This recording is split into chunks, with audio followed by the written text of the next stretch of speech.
subscribe, like the video, and, if possible, join Patreon. But if you don't have much money, you can support the channel by watching the novels on euroaudiobooks.com. Remember that you can participate in the polls so that your favorite novel gets published for free. Synopsis. TBATE Shadow Monarch, the greatest fragment of brilliant light, the former Shadow Monarch and King of the Dead.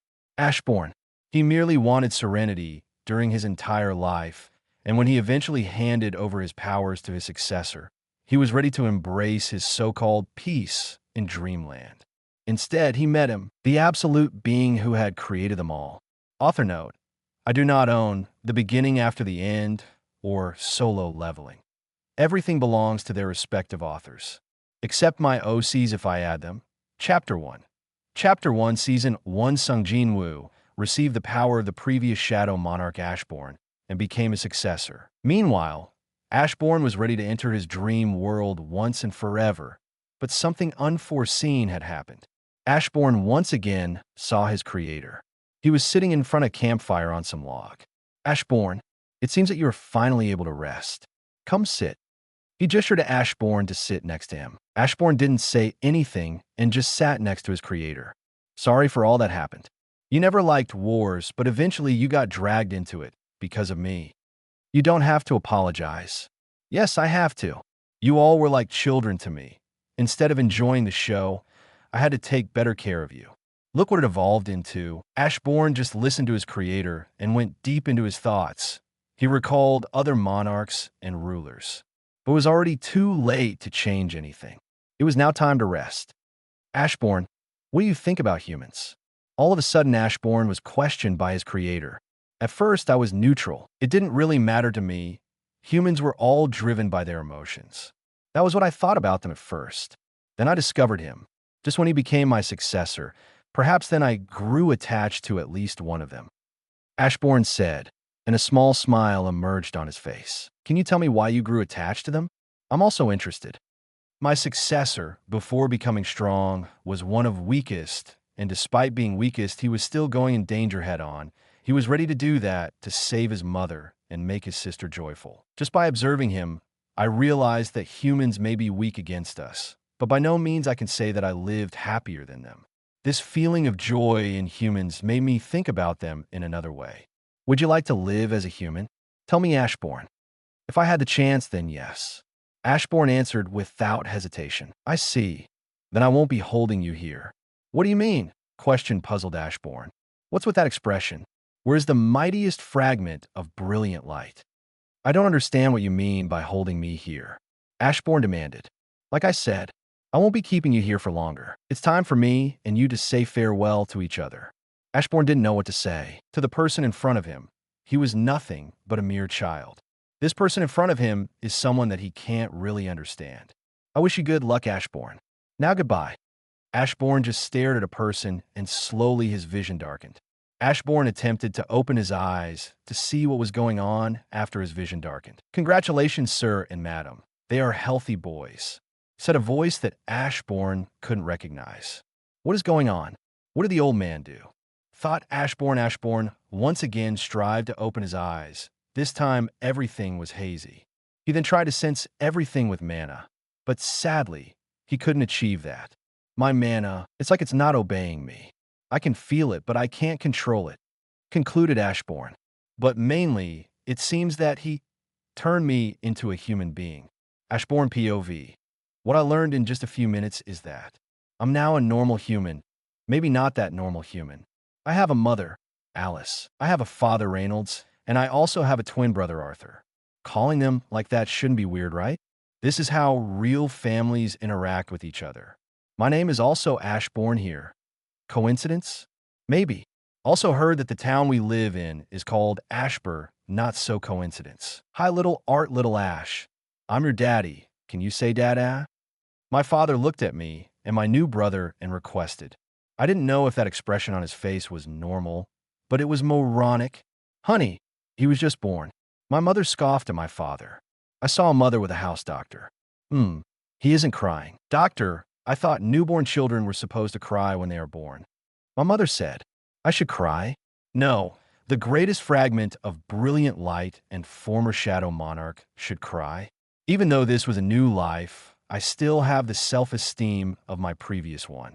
There are cases where the infant does not cry. By all means, continue resting for a couple of days, Mrs. Lewin, and let me know if something happens to Arthur and Ashborn, Mr. Lewin. The doctor answered, and I was relieved. The weeks of my new life were annoying. Not only I couldn't walk and crawl, but also I couldn't control my body at all. I can't even control it. That thing came out on its own. I pity you. Humans, I should respect you for enduring things as such. Other than that, everything went normal. I don't think that I know what is normal or what, but it seems so. Mother was feeding me milk. It felt enjoyable and the milk tasted great. Don't think something lewd okay. I also saw that magic exists in this world also. I saw my mother healing my brother Arthur. My mother is a healer, I guess. But the effect of healing is sluggish. Yeah, and he compared it to his healing factor, lol. Also about where am I right now? I was observing my surroundings for quite some time already. There is an electricity just like in my successor's world. I remembered then how I watched movies through Baru's vision. It seemed that this world wasn't modern, Middle Ages I presume. I also visited places outside of this residence a few times with my mother. I saw people walking with armors and weapons. Yeah, I was right, this world is just like the Middle Ages in that movie, but with magic. My father always practiced his moves. I can't call it magic. How in the name of me? I shall call this magic?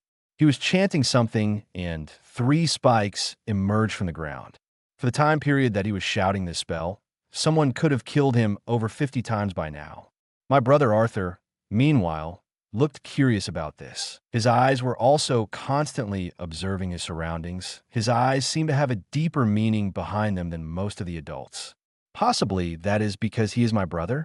Well, who knows? About magic, in this world, I would say that it's on the level of the earth. Yes, I would say that it is even weaker. Constantly sensing mana around, I learned that people in this realm are restricting their potential with some cores. They're forming some core in their belly. Some have different colors. But I have a few theories about it, and it seems the clearer the core, the stronger the person. When they reach the brightest color, then what? If they will have a white-colored core, then what will they do? I don't understand many things, yet I have to observe even more. I will form this core to not bring up suspicion from other people, but I also need to find a way to increase my mana reserves. They are pathetically low, even lower than A-rank hunters on Earth. For now, it's now time to sleep. Damn you, old man. I can hear other monarchs laughing their asses at me. Chapter 2. Chapter 2. Ashborn POV. I was a monarch in my former life. Powerful existence with an immense amount of mana that could destroy worlds. But right now I'm pleased about this sole single thing. I can crawl. My brother also learned how to crawl. I can enhance my body with mana, but I want to do it without the help of mana.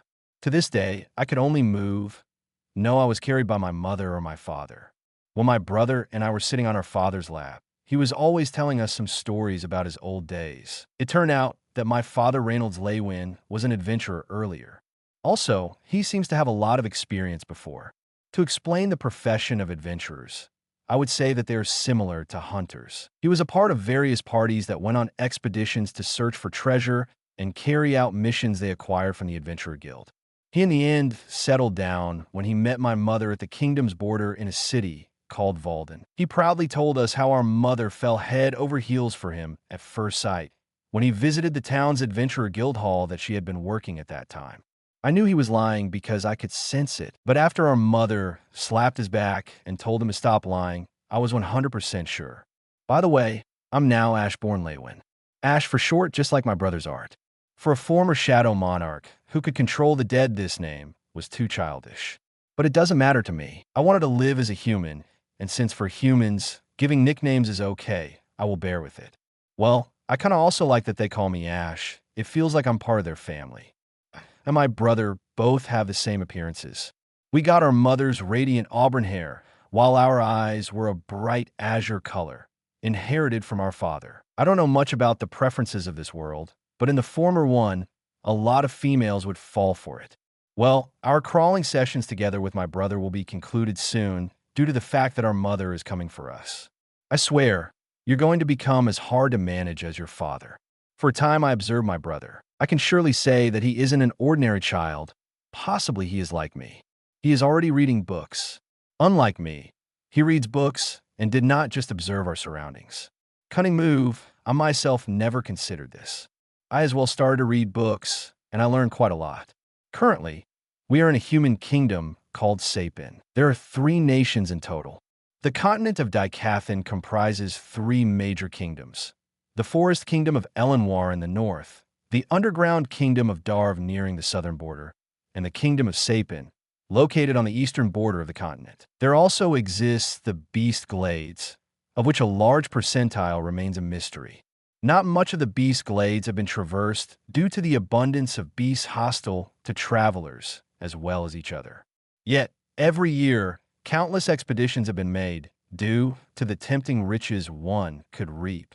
The Kingdom of Elenwar is the homeland of the elf race. Located deep in the forest of Elshire, where thick mist naturally forms, deterring all but the elves, who, with their acute senses, can navigate freely.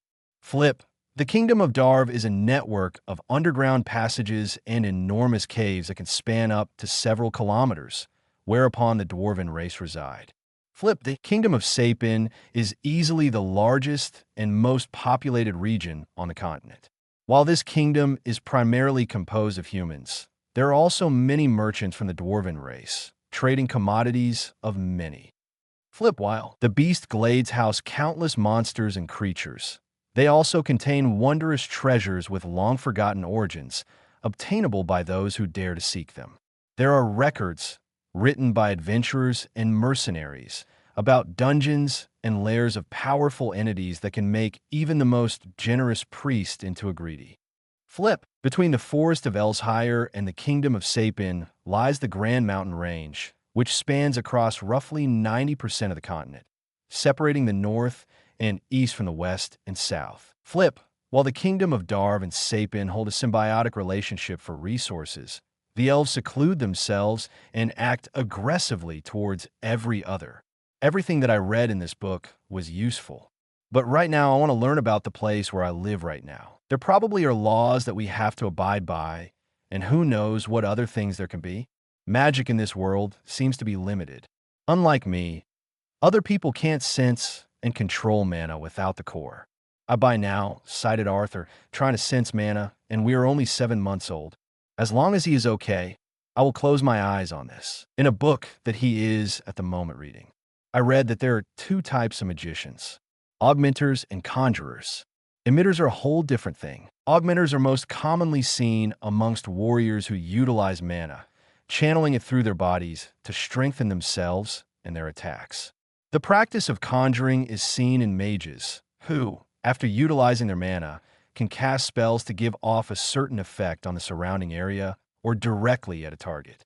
In my opinion, all that I learned in the book is a waste of time. I may not have my black heart right now, but I can constantly absorb mana from my surroundings. Mana is everywhere, and it even follows the flow of wind. All those people that think, with a brighter core, they have more mana, they are entirely wrong. They just control and feel mana better. There is a small difference in reserves. That's in his standards. He is comparing this to the growth of Sung Jinwoo. Nevertheless, I'll have to form this core. Since all mages in this world possess them, I need it to. I also can't fall behind my small brother in front of my parents. By now, 2 years have passed since I learned about the magic of this world. It seems that my brother is close to forming the core. I'll hold on for him to finish forming the core. Arthur, what are you doing? I asked nicely. I saw it. Well, what can I say? I was monarch before. It's just that monarch is one who commands ferociously and does not ask. Arthur Lewin's POV. Arthur, what are you doing? My twin brother questioned me when I was meditating, trying to form my core, but it felt like it was in order. I can't make clear why I'm feeling like this, but my mind is screaming for me to tell him it all. It's like somebody brilliant is footing in front of me. I'm trying to form my core. Damn, I just told him everything. All right, but you shall do it outside. It is stated in the manual that forming a core has been unsafe since after forming, a lot of mana explosively is unleashed from it. My brother informed me, and I widened my eyes at my stupidity. Does he know how to read? Is it normal for a 3-year-old child to know how to read? And also his voice, his eyes. How come it looks like he is already a grown-up man? I was already interested in this matter before, but Somehow, I always shrugged it off. Oh, I forgot. If I form it here, then the house would blow up. I mumbled, looking down at the floor. It'll be good if we will tell Par, Mom and Dad. He said, but there was some hesitation while telling Mom and Dad. Is he someone like me? I mean, reincarnated. Why would he hesitate otherwise? I looked at my brother with a curious gaze, trying to dig up more details, but he looked at me with a deadpan face. Brother, you look weird. By all means, stop staring at me like that, he said, but still maintaining his usual expressionless face. I looked away with embarrassment. Let's forget about that and go outside.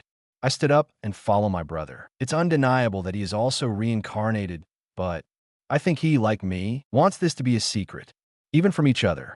We went outside, and I sat on the ground quite far from the house. My brother looked after me with crossed arms. He is observing with narrowed eyes, and they give me chills.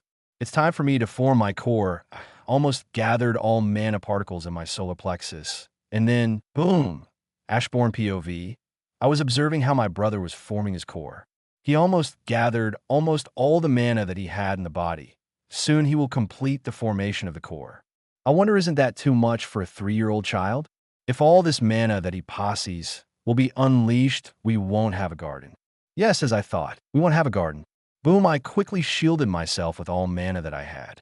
I could say that this is outstanding for human beings. The explosion was big. The impact made a big crater in our garden. Our pretty flowers are no more.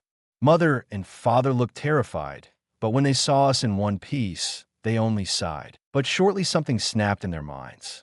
You gotta be fooling me. He's not even 3, but he's already, my father said, not believing what has occurred. Arthur, meanwhile, looked pleased. He had a happy expression on his face and looked at the world with new colors. Congrats, Art honey. You awakened champ. Mother and father congratulated Arthur. Arthur looked around and eventually discovered the mess he made. He let such an amount of mana pass in the air. What a waste. I'm sorry, Mom, Dad. Am I in trouble? Haha. No, Art honey, you're not in trouble. We were just worried about you. I'm glad you're all right. Mother managed to giggle through half-teary eyes. Guess they are very happy for Arthur. Surely it's good to have a real family. I'm glad for this opportunity. Now is the time for me to form this core, right? Let's get to it right away. Chapter 3. Chapter 3, Ashborn POV.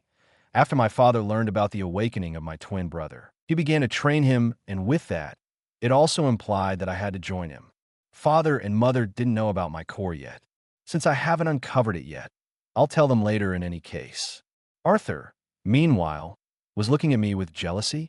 Maybe the reason for this was that he was receiving tougher workouts than I. For now, I was only trying to find a faster way of increasing my mana reserves. I know a lot of ways. However, I have a human body. It won't be able to keep up with the sudden increase in mana. I'm still 3 years old and still growing. Later, under the influence of my mana, my body will also start changing drastically. This is one of the effects of being influenced by my mana. If I was my former self, I would be able to modify my body however I want. Alas, I can't do it right now. Well, in the long run, eventually I will grow up. Arthur also seemed to be proficient in swordsmanship. I noticed how he fought against father, and there I would say that his swordsmanship is certainly impressive, even for monarchs and rulers. In consideration of how I never even tried to hone my sword skills, but only gathered experience for battles, yes, I can still be deemed as the sword expert. Yet, Arthur has the moves of someone who lived solely for the sword. Monarchs never really cared about techniques. We didn't actually require them. After all, we had something superior. Pure strength. Even physical capabilities were way higher than any being in the world. Arthur also is trying to get knowledge about magic as much as he can, requesting our mother for new books. Mother, luckily for Arthur, had some connections in the guild, and she managed to collect some books. Arthur doesn't even realize that for a child who is only 3 years old, it's really strange to read such books. It had some illustrations, but Arthur was reading the text itself, and this was always noticed by our mother, who looked strangely at Arthur. And a year passed like that, and I haven't done anything in terms of development. I'm just expecting my body to grow. Honey, I think it's time we get Art a proper mentor, said father while we were dining, and of course, our mother denied his idea. What? Reynolds, Arthur isn't even 4 yet. No, besides, you said if our son was an augmenter, you'd be able to teach him. Mother spoke with evident desperation. Duh, I'm glad I didn't show them anything. I commented in my mind and continued my meal. I also never expected our son to be this much of a prodigy in mana manipulation.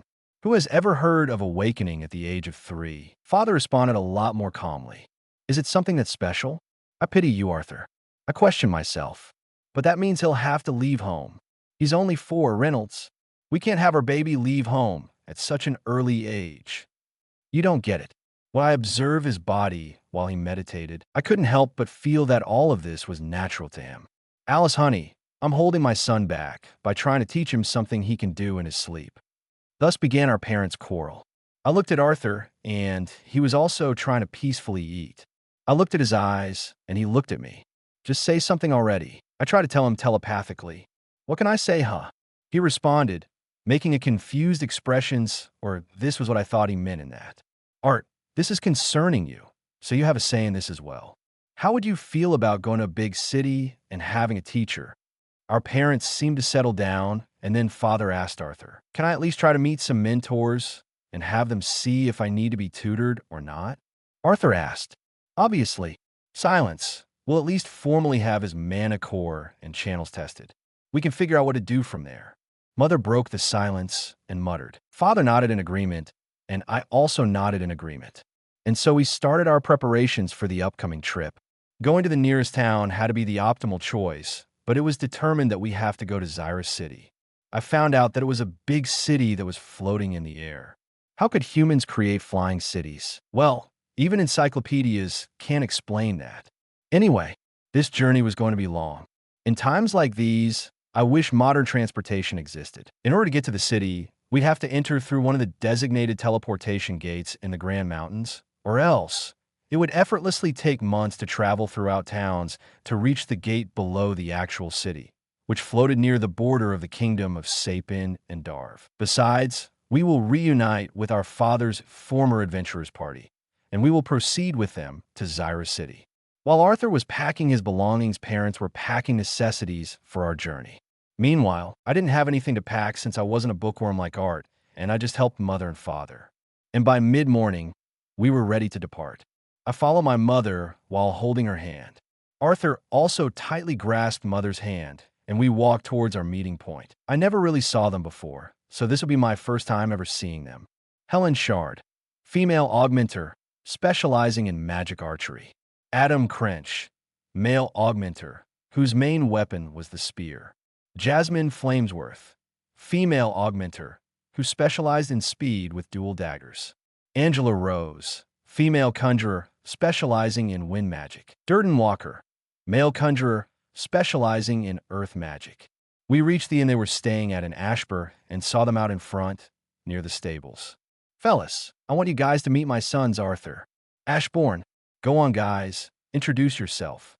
Father, after hugging his ex-party members, exclaimed. Arthur bowed towards party members and introduced himself. Hello, my father has told me great things about his fellow Twin Horns members. Thank you for traveling with us to Xyrus. We'll be in your hands. Ha, what is this? Such manners. Are you sure he's your son, Ray? Red-haired adventurer named Adam laughed. What about another one? He then added and turned towards me. Thank you for accompanying us on our journey. I thanked them calmly with a nod. That one is more similar to you, but still, he is cooler. Adam teased Father. That's because he inherited it from me, ha. My father responded proudly. Then Arthur was picked up by a blonde-haired woman named Angela. Angela hugged Arthur so tightly that he couldn't even breathe. I can clearly see how Arthur was in pain, and when he was on the verge of passing out, when a giant named Durden picked him up. I was ready to interfere if something happened and wanted to channel more mana through my body. But fortunately, he just gave Arthur a thumbs up and smiled. Don't judge a book by its cover. A human who said that was wise. I remembered this saying from one of the movies that Baru was watching. I turned to face the woman that looked younger than everyone else. Straight black hair that was half tied at the back with a ribbon complementing her red, half-open eyes, and curt-looking lips, making her seem very brusque. Arthur was also looking at her. MHM. She slightly nods, and then turned away. And the last member of the Twin Horns party was Helen Shard. I don't know how to describe her with words, but it seemed that she was most suited to be called leader of this group. It was already time to get going. I approached one of the carriages and just hopped on it. Others were looking at me with wide eyes, including Arthur. Did you just hop on the carriage so easily? Adam looked at me dumbfounded and asked. Yes, I replied. I didn't sense him using mana, muttered Angela. I didn't use mana. Let's not sweat about it and get going, said Father, and we finally departed. By nightfall, the once distant mountain range seemed to have doubled in size. We eventually stopped to set up camp near a small cluster of boulders. It was a good spot with the rocks blocking off nearly all of the wind and a lot of scrap wood from fallen branches to use as a campfire. I heard your pops say that you're some kind of genius mage. Is it true you've already awakened? I heard Helen ask my brother about his awakening. Arthur seemed lost and replied with the truth. Helen then asked him on what core stage he was, but Adam then stood up. Hey, Reynolds, do you mind if I test your boys? Adams asked, turning to our father. All right, but be careful. I haven't had the chance to teach them how to properly fight yet. I only did light exercises and some mana exercises till now. Both father and mother seemed at least a bit hesitant at first, but trusting their old comrade, father accepted. Come here, kids. Let's see what you're made of. Chapter 4. Chapter 4, Third POV. Arthur and Ashborn retrieved wooden swords which they received from their parents and stepped to the edge of the camp where Adam was expecting them. You know how to reinforce your weapon, right, genius? Adam asked Arthur this time. Everyone except Ash didn't know that he already formed mana core. It was there, but it was just for show. Ashborn can manipulate and feel mana without the core. Besides, he generates his own mana. I made this for plot reasons, yep. By this time, Reynolds already picked up that Adam was just trying to put on a show of dominance into his little boys. However, he just watched, knowing he wouldn't harm them too much. Arthur felt betrayed, while Ashborn looked like he didn't care. Alice looked more restless as she kept glancing back and forth between her children, Adam and Reynolds, keeping a firm hold onto her husband's sleeve. Well, at least Mother is here to heal me if I get hurt, right? Thought Arthur when he saw that at least Mother was concerned about him. The brothers finally took a stance and looked at Adam, who was standing 5 meters away from them. Arthur's eyes narrowed at Adam. Soon he willed his mana in his legs and dashed forwards to his opponent with both his hands holding on the sword. Ashborn just looked at his opponent. He observed what he was doing, also maintaining an eye on Arthur to later match what he was planning.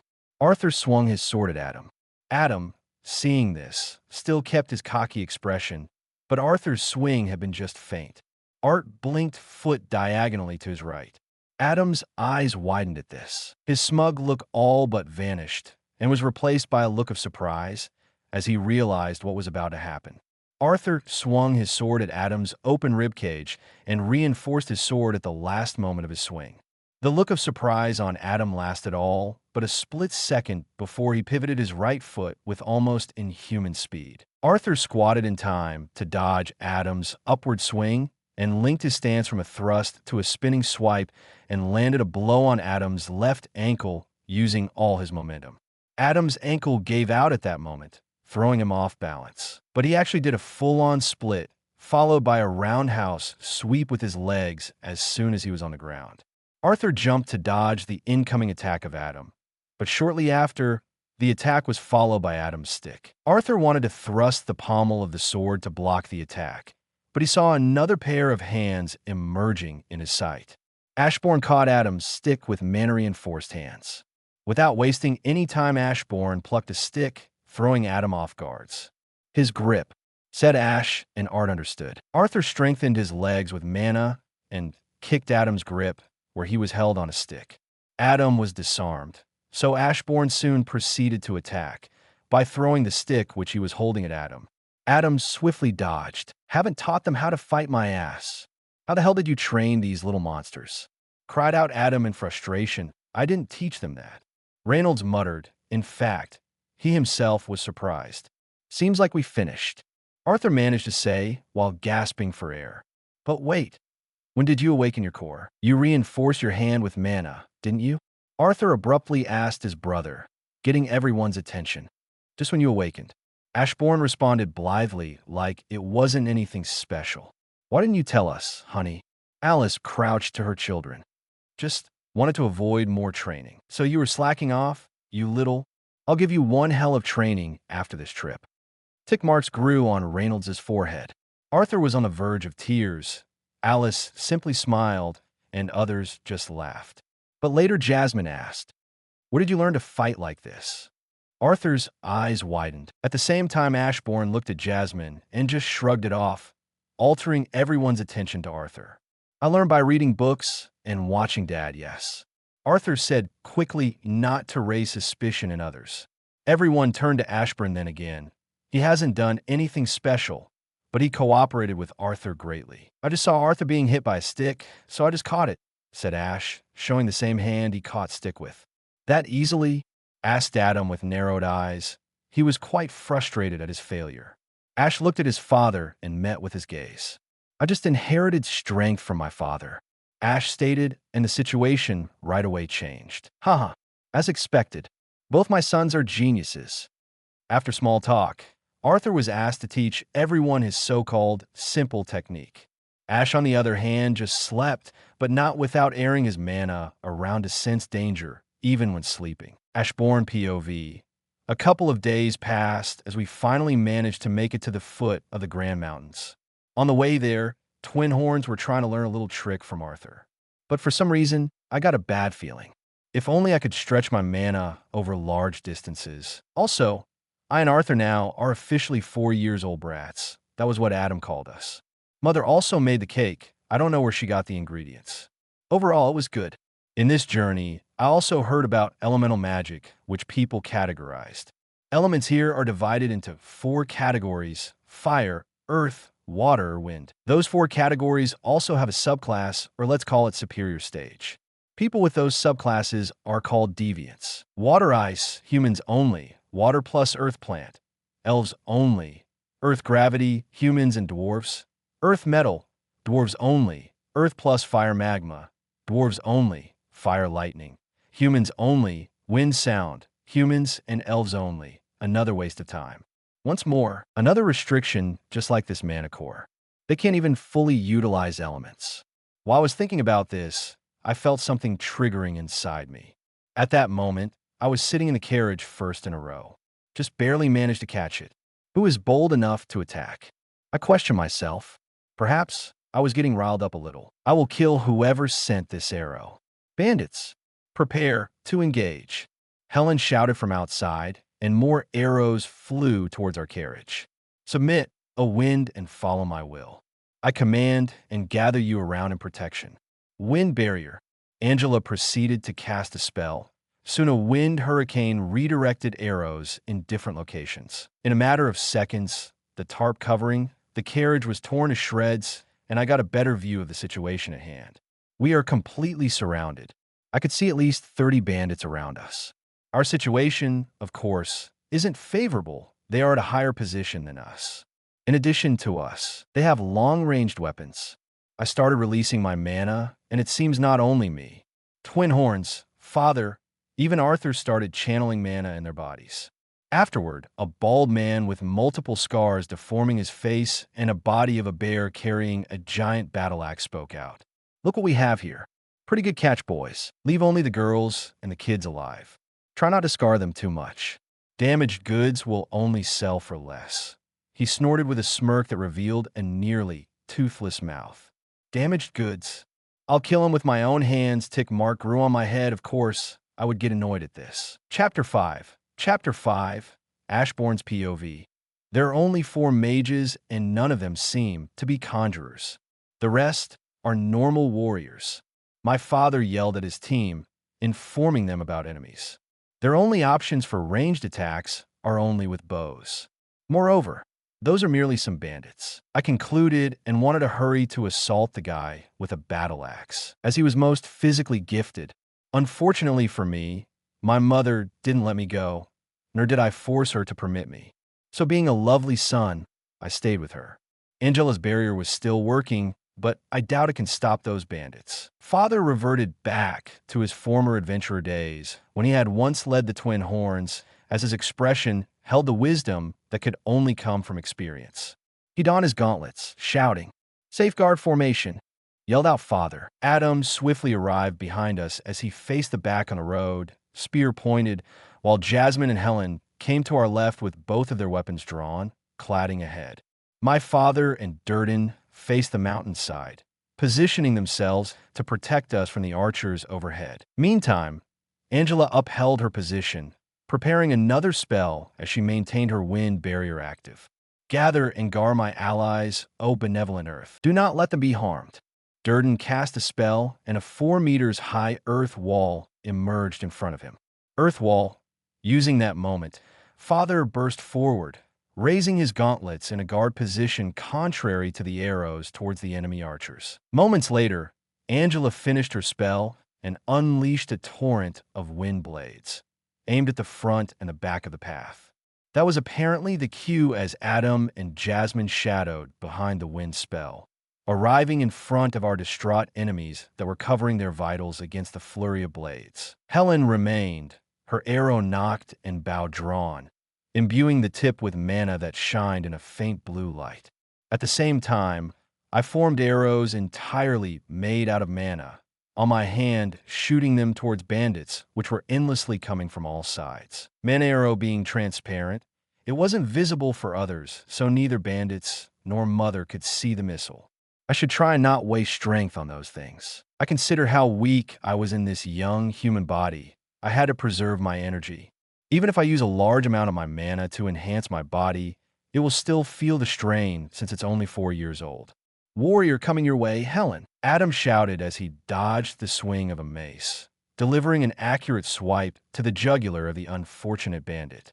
Bandit's eyes widened as he dropped his weapon, desperately trying to seal the lethal wound with his shaky hands as blood spurted out through the gaps between his fingers. Our mother was trying to shield me and Arthur's eyes from such a scene. Mother's eyes were looking up, and she couldn't notice that we could clearly see what was happening. Meanwhile, a scruffy, middle-aged man wielding a machete lunged towards Angela, hoping to disrupt the spell. Although the wind blade spell didn't seem all too powerful, it provided a painful distraction that was keeping us on equal footing despite our lack of numbers. Arthur was ready to block him, and so was I, but Helen clearly shot down the guy with an arrow. It shot through armor. The man tried to balance himself with his machete, but before he could do so, I formed another mana arrow on my hand and shot him directly in the head, opening his skull for exhibition. Mother, Arthur, and Helen widened their eyes at this puzzling scene, but it wasn't a moment to think about this, so they quickly returned to their senses. Jasmine was engaged in an intense duel against an augmenter, whose weapon was a long chain whip. It looked like Jasmine was at a disadvantage since the range of her 2 daggers was lacking. She was doing all she could to dodge the erratic movements of the whip. "I'll make sure to treat you really well before we sell you off as a slave, little missy. Don't worry, by the time I'm done training you, you'll be begging to stay with me."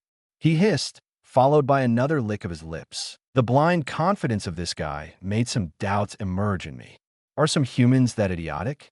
Even though this guy is an augmenter, even compared to Jasmine, his mana pool is incomparable. I could end his life with 1-man arrow without him realizing this.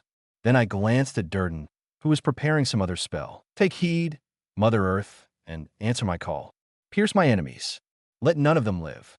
Rupture spike. Dozens of earth spikes formed and shot toward bandits. Some of them could still dodge, though. I wanted to attack with a mana arrow, but I felt some pain in my right hand.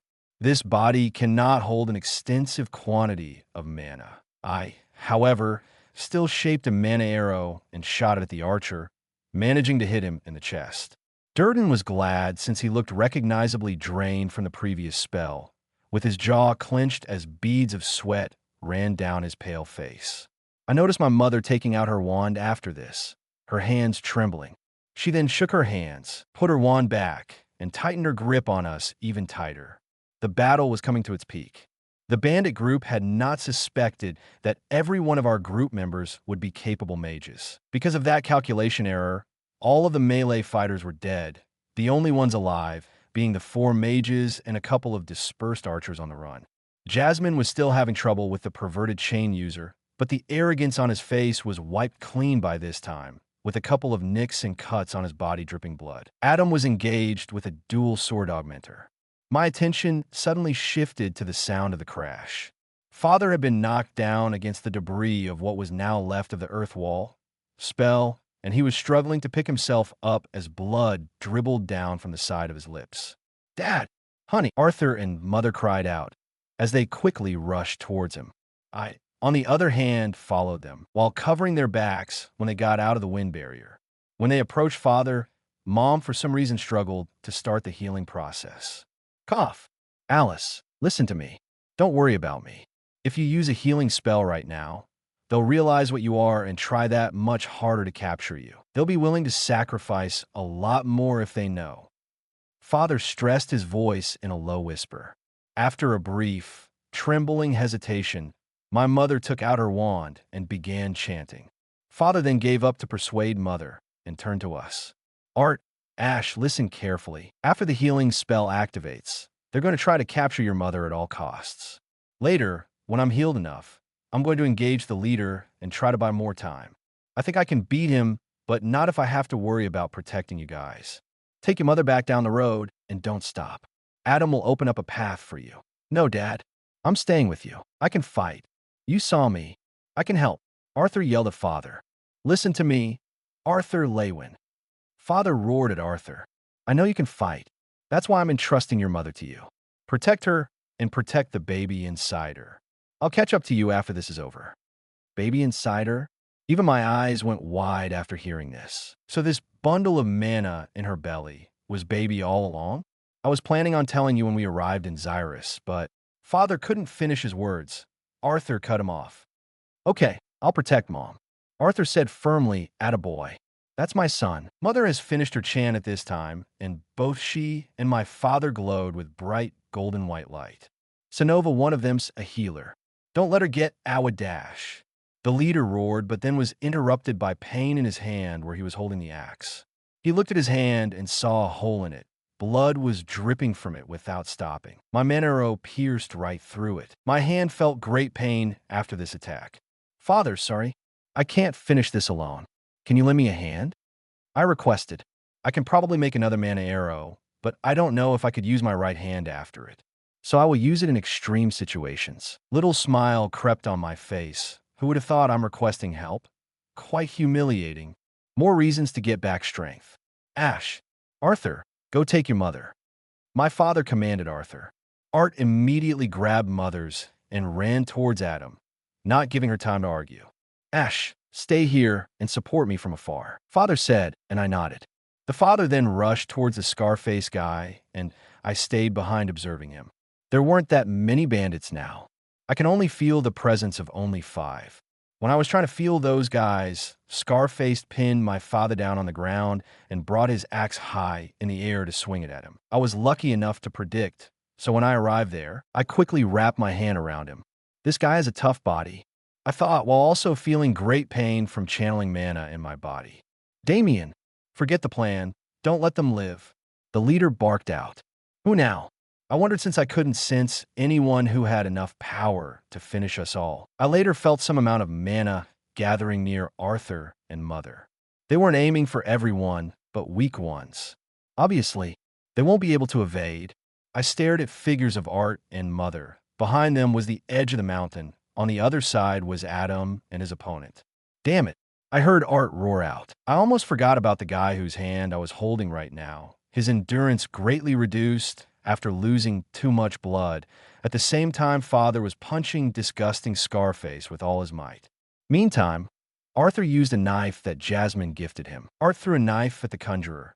After hitting him, Art pulled the mana string that was attached to the knife. Unfortunately, Art still fell down. It was actually time to get serious. I channeled tons of mana in my left hand. I then put it on his face. A few cracks could be heard. I willed more mana in my hand and absolutely shattered his skull. Scarface's lifeless body fell down on Father.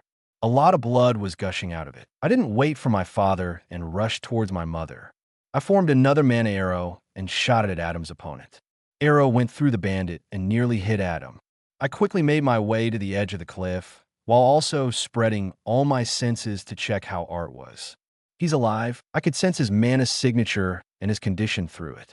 Thereafter, all of a sudden, somebody attempted to invade my mind, which of course turned out to be fruitless for whoever tried to do this.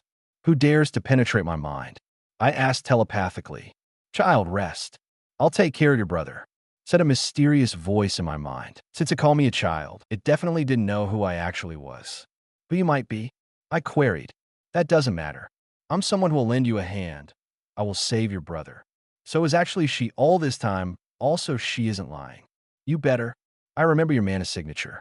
I will track you down and kill you. I threatened her. I don't want to provoke such a person as you. She playfully responded. At least I couldn't detect any lies in her words. That's good for me. I stopped augmenting my body with mana and let the darkness consume my sight. Prior to completely falling unconscious, I once again warned her.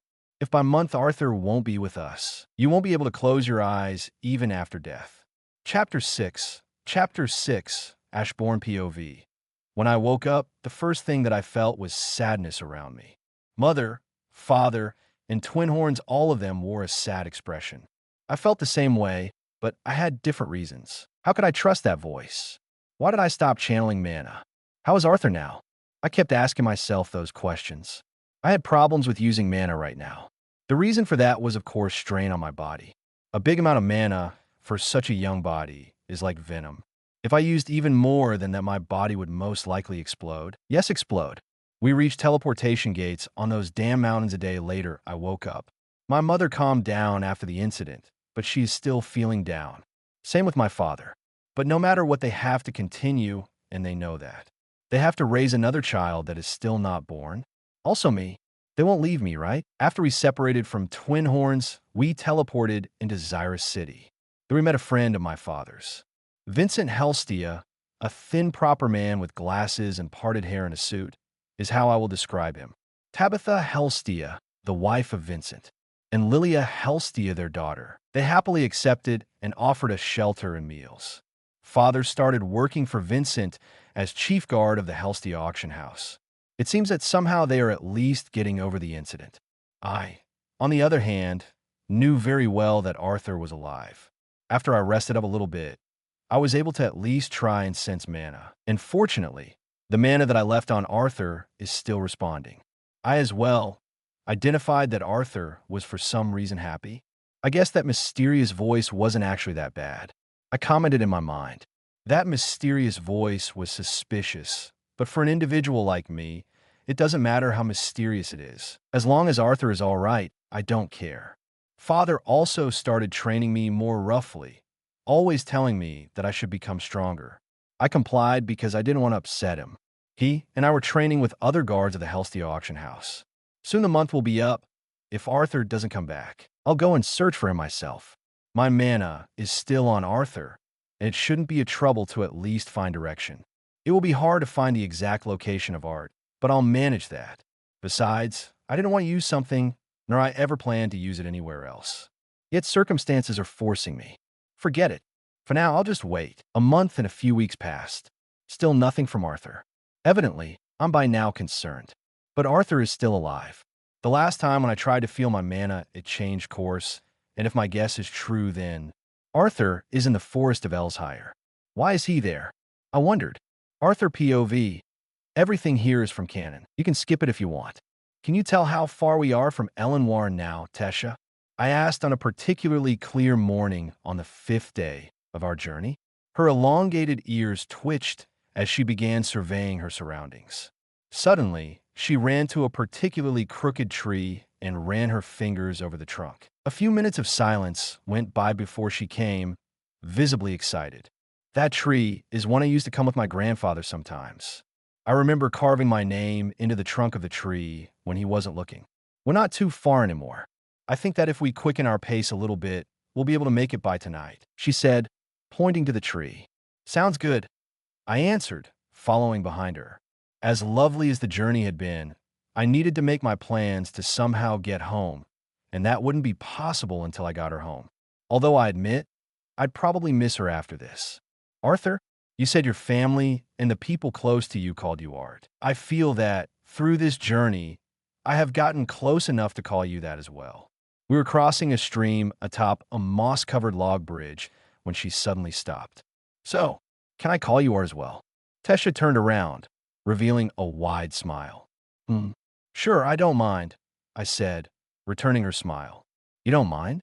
TCH, you could sound a bit more enthusiastic. She stuck her tongue out at me.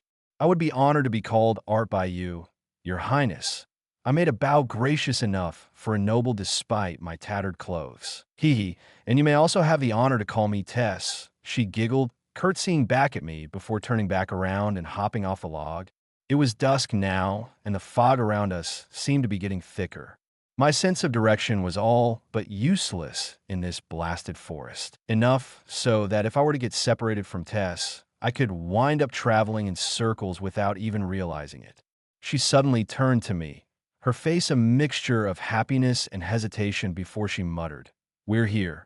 Looking around, the only things visible were clusters of trees and fog. Confused, I was about to ask where we were, but I stopped myself when I saw Tess placing both her palms on a tree and muttering a chant. Suddenly, the fog around us was sucked into the same tree, and what came into vision was a giant wooden door that seemed to be propped up by itself on the ground. Tess grabbed my hand and pulled me towards the door. When she opened it, I was reminded of the portal that Sylvia had pushed me through. The experience didn't feel any better the second time, but I at least knew what to expect. As we softly landed on our feet, arriving at our destination, I immediately rummaged through my bag to make sure I still had the stone Sylvia entrusted me with. It was only after confirming that it was still there did I finally look up and take in the scene around us. Ashborn POV. Dad, can I ask you something? Yes, Ash. My father turned to me with a raised eyebrow. Can I get a beast core? I want to get to the next stage. I lied. I intended to do something entirely different. That's not impossible. But hey, you never told me on what stage you are. I'm about to enter the dark orange stage. I answered again with a lie. If I wanted, I could form an even higher stage. That's my son. He is catching up with his old man. My father hugged me, and tears of happiness formed in his eyes. Dad, stop. I can't breathe. I managed to force out words from my mouth. Oh, sorry. I can get you a beast core, Dad said, and went somewhere in a rush.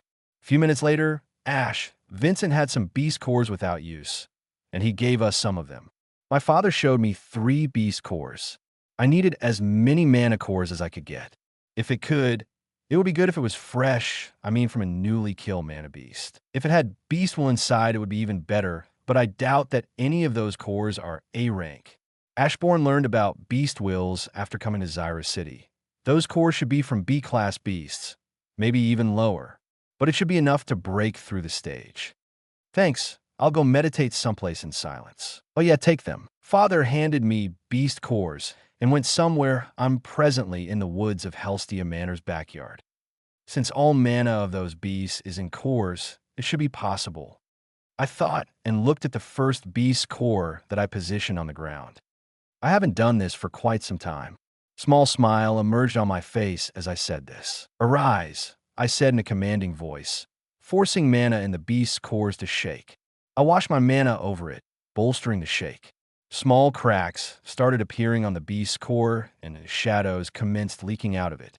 Once shadows started coming out, cracks on the beast's core got even bigger. In the end, the beast's core blew up into small pieces and flew around.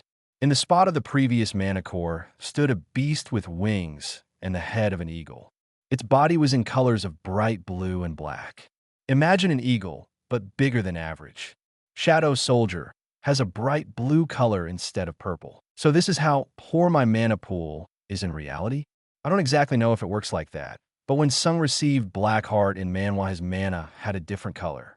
Maybe it's just because of Blackheart, but maybe it is because the mana pool got bigger. Shadow in front of me lowered its head, showing me his loyalty towards me. I just approached and patted it. Your name from now is Adler. I dubbed my newly acquired Shadow Soldier, and, as well in my mind, ordered him to hide in my shadow, to which it complied. This beast had to be around the B-rank beast, but under the influence of my mana, it seems that it evolved. It is now absorbing mana from its environment rapidly. I noted. Now was time for other beast cores.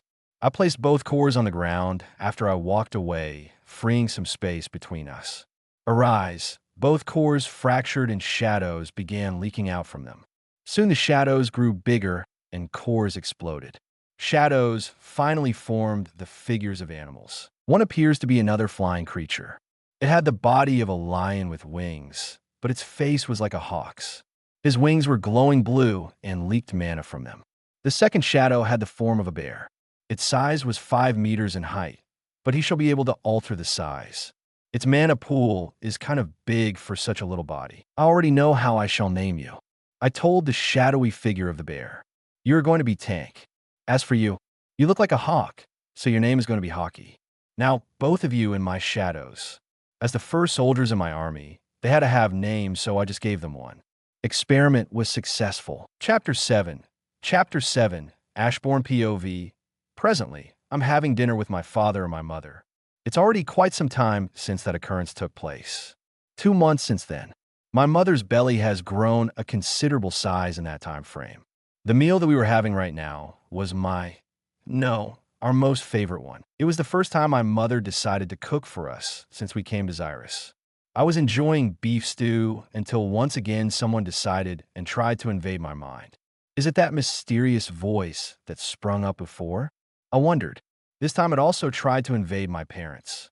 Obviously, I wasn't letting it happen, so instead I counterattacked on my own. I focused on the foreign mana signature, and I saw some woman's face, clearly an elf. Who are you, woman? I asked the woman. She flinched and with wide eyes stared at nothingness.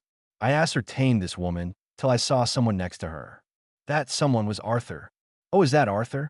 Let me talk to him. I was polite enough to ask an old lady for permission. Speaking through someone's body is indeed crude. Arthur POV. Enough about that, though. Arthur, you're here to see your family, so that's what I'll help you do. Close your eyes for a moment and picture your family members. Focus on their appearance and their mana signature. I'll take care of the rest. The elf woman Rinia told me, and I did what she told me. I closed my eyes and imagined the last scene I had of them both together. My father badly wounded and my mother healing him, and Ash tried to cover us. After some time, I heard some movement from Rinia. I didn't open my eyes because she didn't tell me to. How in the world? Muttered Rinia, and something snapped in my mind. I heard a familiar voice. Arthur, how are you? I recognized this voice. It was 100% Ash's. Ash, is that you? I asked. I knew that was him, but I had to clarify. Yeah, that's me. Some elf woman just tried to invade my mind. I kicked her out of the course and told her to not do such things next time. And then I saw you next to her. He told me, but for some reason, I think he was too calm in a situation like this. Ash, I wanted to see you guys, and that woman just helped me. Is that so? I hate when someone invades my mind, so get out, even you. I'll let you talk to mother and father. He briefed me that he hates when someone invades his mind as if it happened before. Maybe bad memories out. Elder Rinia, can you try it again? Ash said that he will let us see parents this time. Rhino, for some reason, reluctantly nodded a few times as sweat poured down her face. Ashborn POV. I located where Arthur is now. Just wait, Arthur. I am coming for you. I continued eating my precious stewed meat when I heard that something fell on the floor. That was my father's spoon. I stared at them, and soon they started tearing up. I knew that they were going to tear up, but why should you drop such a precious meal? You just heard the voice now, too. Right, Ray? She blurted, her voice edged with desperation. Please, tell me it wasn't just me that heard his voice. Yeah, I just heard Art's voice. My father replied, unable to still make sense out of all of this. He's alive. Honey, our baby is alive. Oh my goodness. Alice had fallen on her knees as her voice trailed off into weeping. She was crying while she had a smile that told us her tears were of joy. Mom, please be careful. You still have to give birth to my and Arthur's sibling.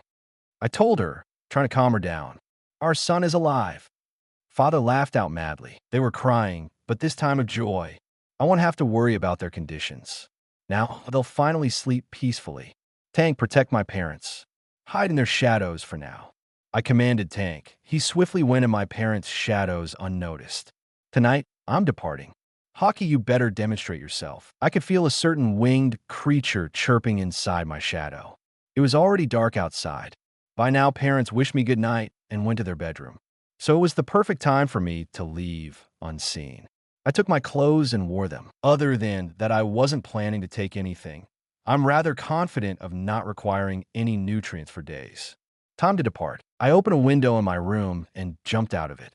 Without my command, Hawkeye appeared and I landed on it. Hawkeye didn't need to flap its wings, since its feathers were all for mana and gave Hawkeye the ability to fly without flapping wings. This is convenient since no sounds were produced. Moreover, Hawkeye can detach feathers and control them from distance. Its mana pool isn't big compared to my other soldiers, but with an ability like this, Hawkeye is a silent assassination machine.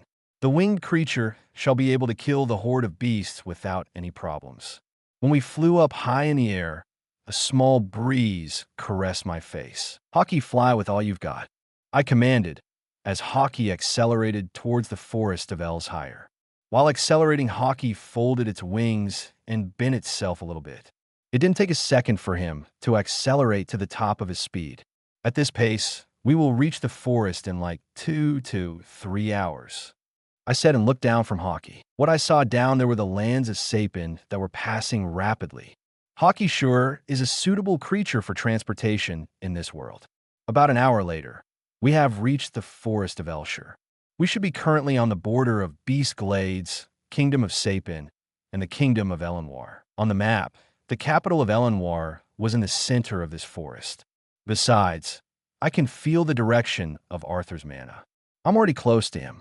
Adler, you also come out and search for Arthur, I commanded, and Adler quickly flew out from my shadow.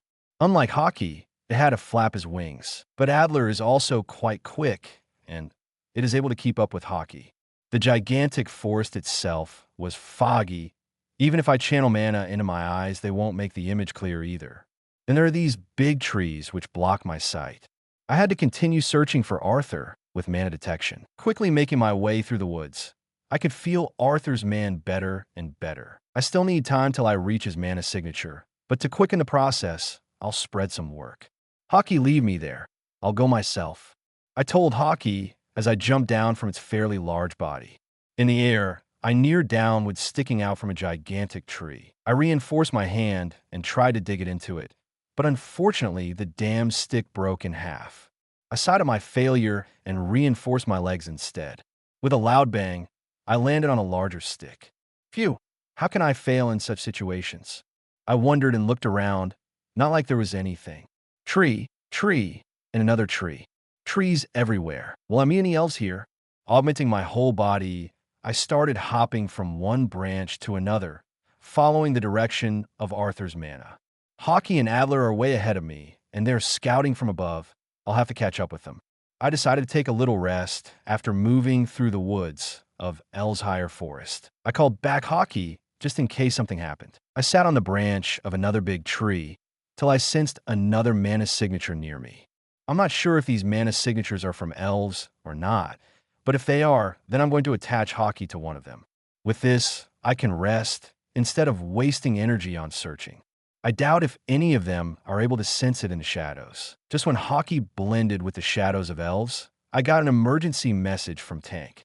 It was regarding my father, who was entering my room where I was supposed to be asleep.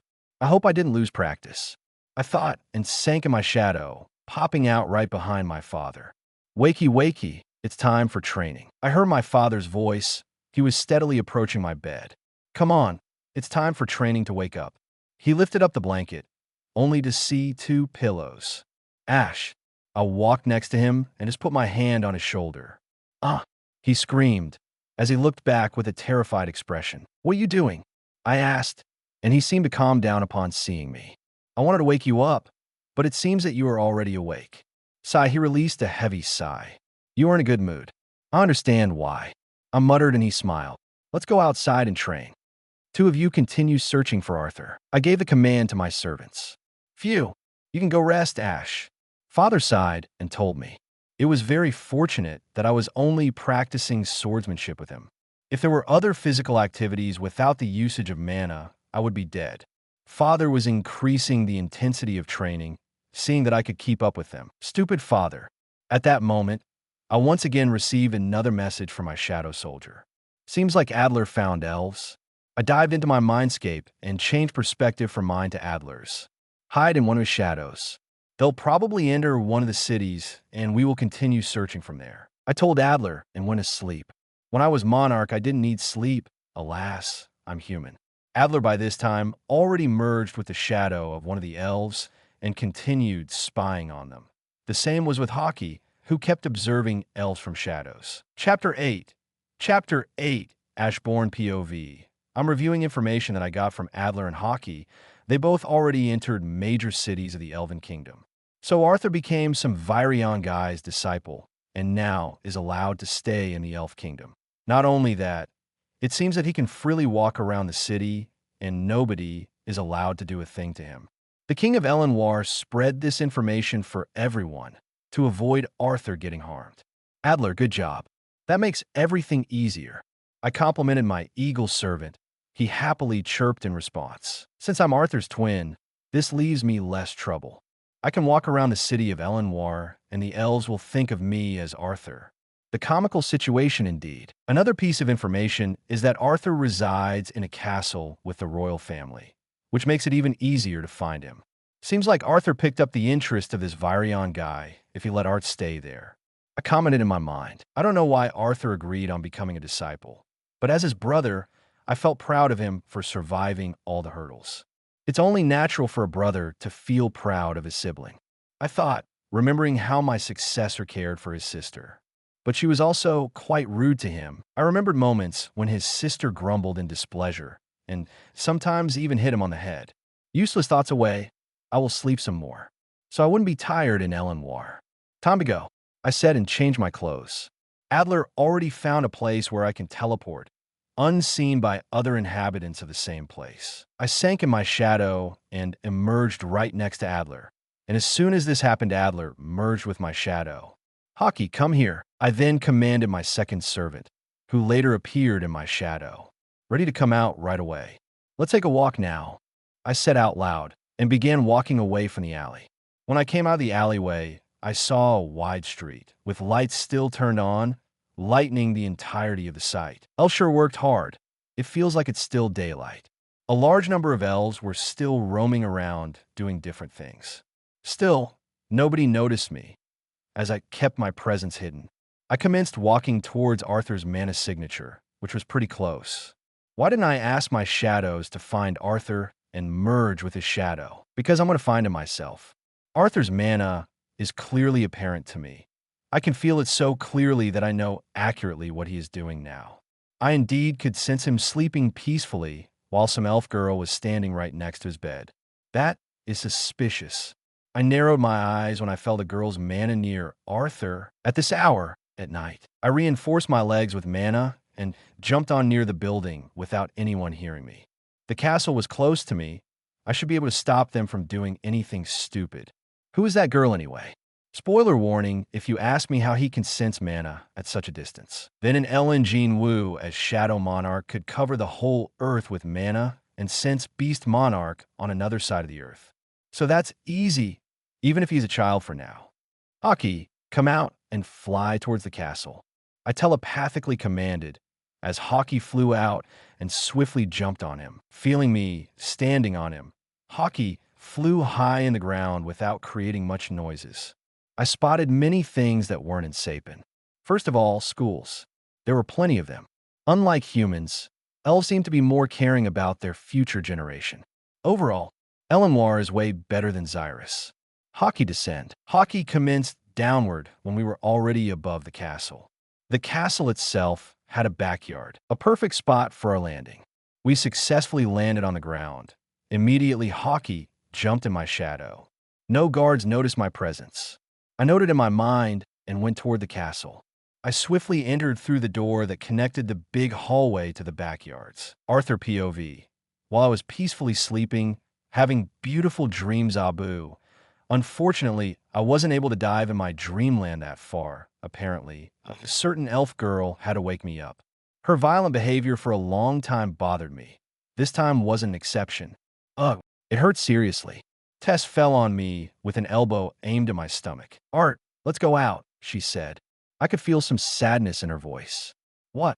Apparently, The princess wanted to sneak out of the castle and roam around the city, because she always wished to freely walk around without the need for guards and companions, while enjoying views.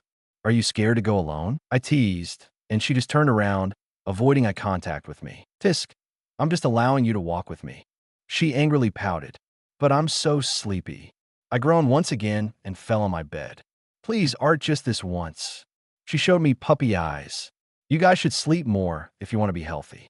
A new voice rang out in our ears. I seriously thought it was Gramps, but the next line shocked me. Arthur, haven't seen you for months. So, someone I haven't met for months. Who are you? I asked a voice and looked at Tess, who looked scared. Can't you recognize brother? Voice asked me. For a moment, I stopped in my tracks. My brother? How the hell did he get here? I screamed in my mind. Now I was sure of the identity of the voice. Ash. Yes. He quickly responded and came out from the darkness. With moonlight, I was finally able to view his face after so long. How did you even get here? I demanded, not comprehending how he got into the castle. But that's not all. How had he even arrived in Elenoir? You can say the mana beast helped me. He answered. Excuse me, who are you? You seem close to Art. Tesha interrupted, asking for identity. Ash finally noticed her. Oh, Arthur. I know it's maybe too early to say this, but you have my blessing. He first turned to Tess, then turned once again towards me and said this. Now, I'm embarrassed. Why are you saying this with such an emotionless face? I realized what he implied. Unfortunately, Tess as well understood the meaning behind Ash's words. Her face was red as a tomato. She couldn't even utter a word to retort. This was the time when someone opened the door. Huh, found you, little one. Gramps rushed into the room, but froze after catching my brother in sight. He first glanced at me and Tess. Our faces were all red, and that was probably the most confusing part for him. Then he turned to Ash. Noticing him, Gramps narrowed his eyes even more. Brat, did you invent new magic? He asked, and in response, I shook my head. Excuse me for invading your lovely castle like that. I'm Ashborn Lewin, brother of Arthur. However, Ash's forced introduction didn't reassure Gramps anyhow. HM. Virion stared at Ashborn for quite some time, then turned towards me again. After staring at me for some time, it felt like he was measuring us. Then he again turned to Ash. This, brat, you're going to give me a heart attack once with those tricks. He cried out at me while pointing a finger at Ashborn. Gramps, he really is my twin brother. For real. For real. I and Ash answer at the same time. That explains why you are so similar. But the second question is, how did you even get here? Gramps demanded. I was pretty curious about this too. I got a unique Mana Beast companion. Ash responded to his question. Can you show me this friend of yours? He is standing behind you. Ash pointed in Virion's direction. I looked towards him. Virion turned around, to be met with nothing but black. I was confused too, and looked around until I noticed something blue glowing in the darkness. So the bird-like creature parted its wings and opened its eyes. His body is black, but wings are glowing blue. How did I not notice it? I yelled in my mind. I wasn't able to sense the slightest sounds or mana. How could it enter here, even without Gramps noticing? Brat, this is... Startled Gramps yeller and backed away from the creature. I call him Hockey. Ash answered nonchalantly. Ash from time to time is childish, but he doesn't realize that. It's so beautiful. Tess finally spoke while staring at the Mana Beast in front of her. This Mana Beast looks like Sonic Hawk, but it doesn't have such colors. And such colors are nearly impossible to have by normal Mana Beasts. Saying this, Virion walked around Mana Beast, now already known as Hockey, and observed it. Ash, you should be tired of such a journey. Want to take a nap? I questioned him. No, I was laying on Hockey while he was flying. He answered, Arthur, you may already realize what is the real reason for me coming here. He continued, and when he said that, the air in the room tensed up. Will you come back or stay here? He finished with a question. Ash, I already told our parents why I'm staying here. I have to assimilate with my beast will. I answered, but his next statement shocked me, and Virion too. If I told you that I have a way to remove the beast will, what will you do? He asked. No, I answered without any hesitation. This was Sylvia's will. Not in the million years I will agree to weed it out. Ashborn POV, no. He answered my question without a second thought. Guess there's nothing I can do about it. I see. But soon our youngest sibling is going to be born. Don't you at least want to come for this? I questioned him, seeing how he glanced at Elf Girl. I added more to my statement. Of course, I assure you that I will bring you back here.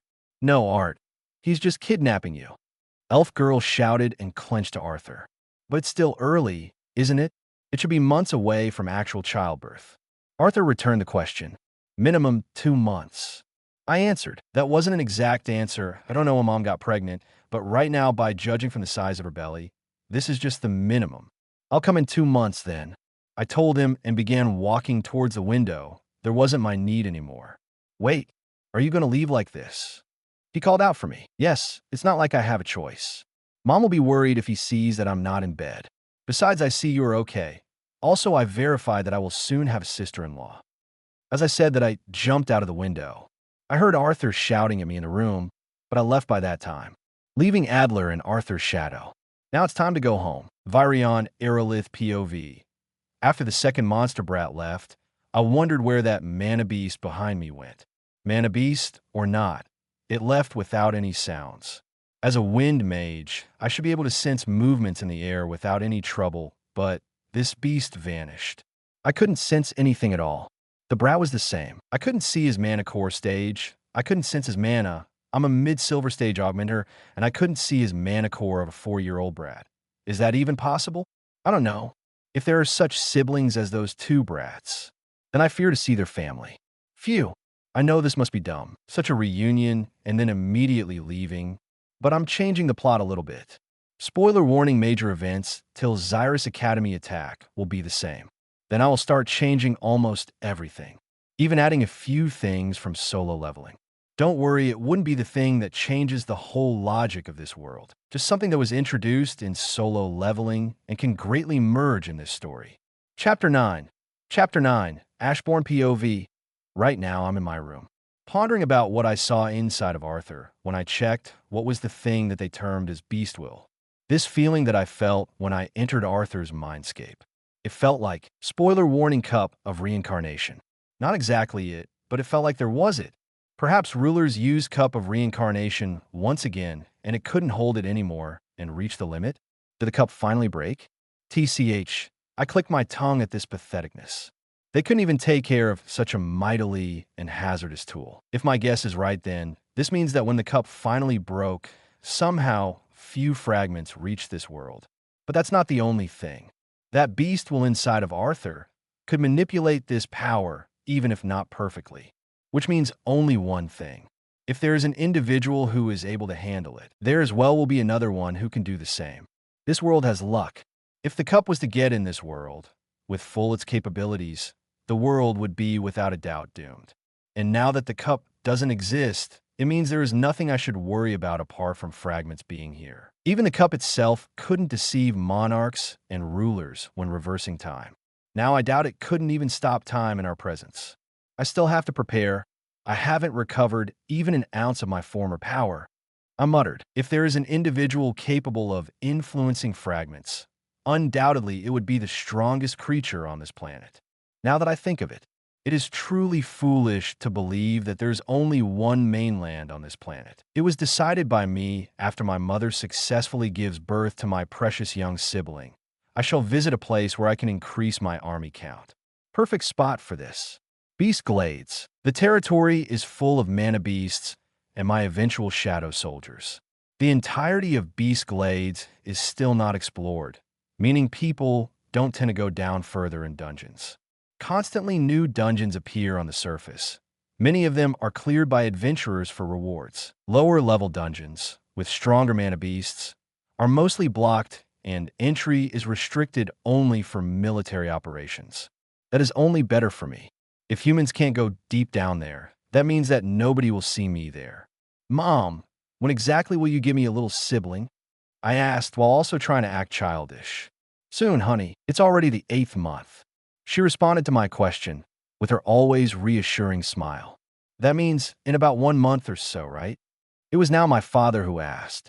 Yes, briefly answered my mother. If only Arthur was able to come here, muttered father, He was visibly sad about him not being with us. I didn't voice anything. If I mentioned something about bringing Arthur now, my mother would get too emotional, which is bad for her condition.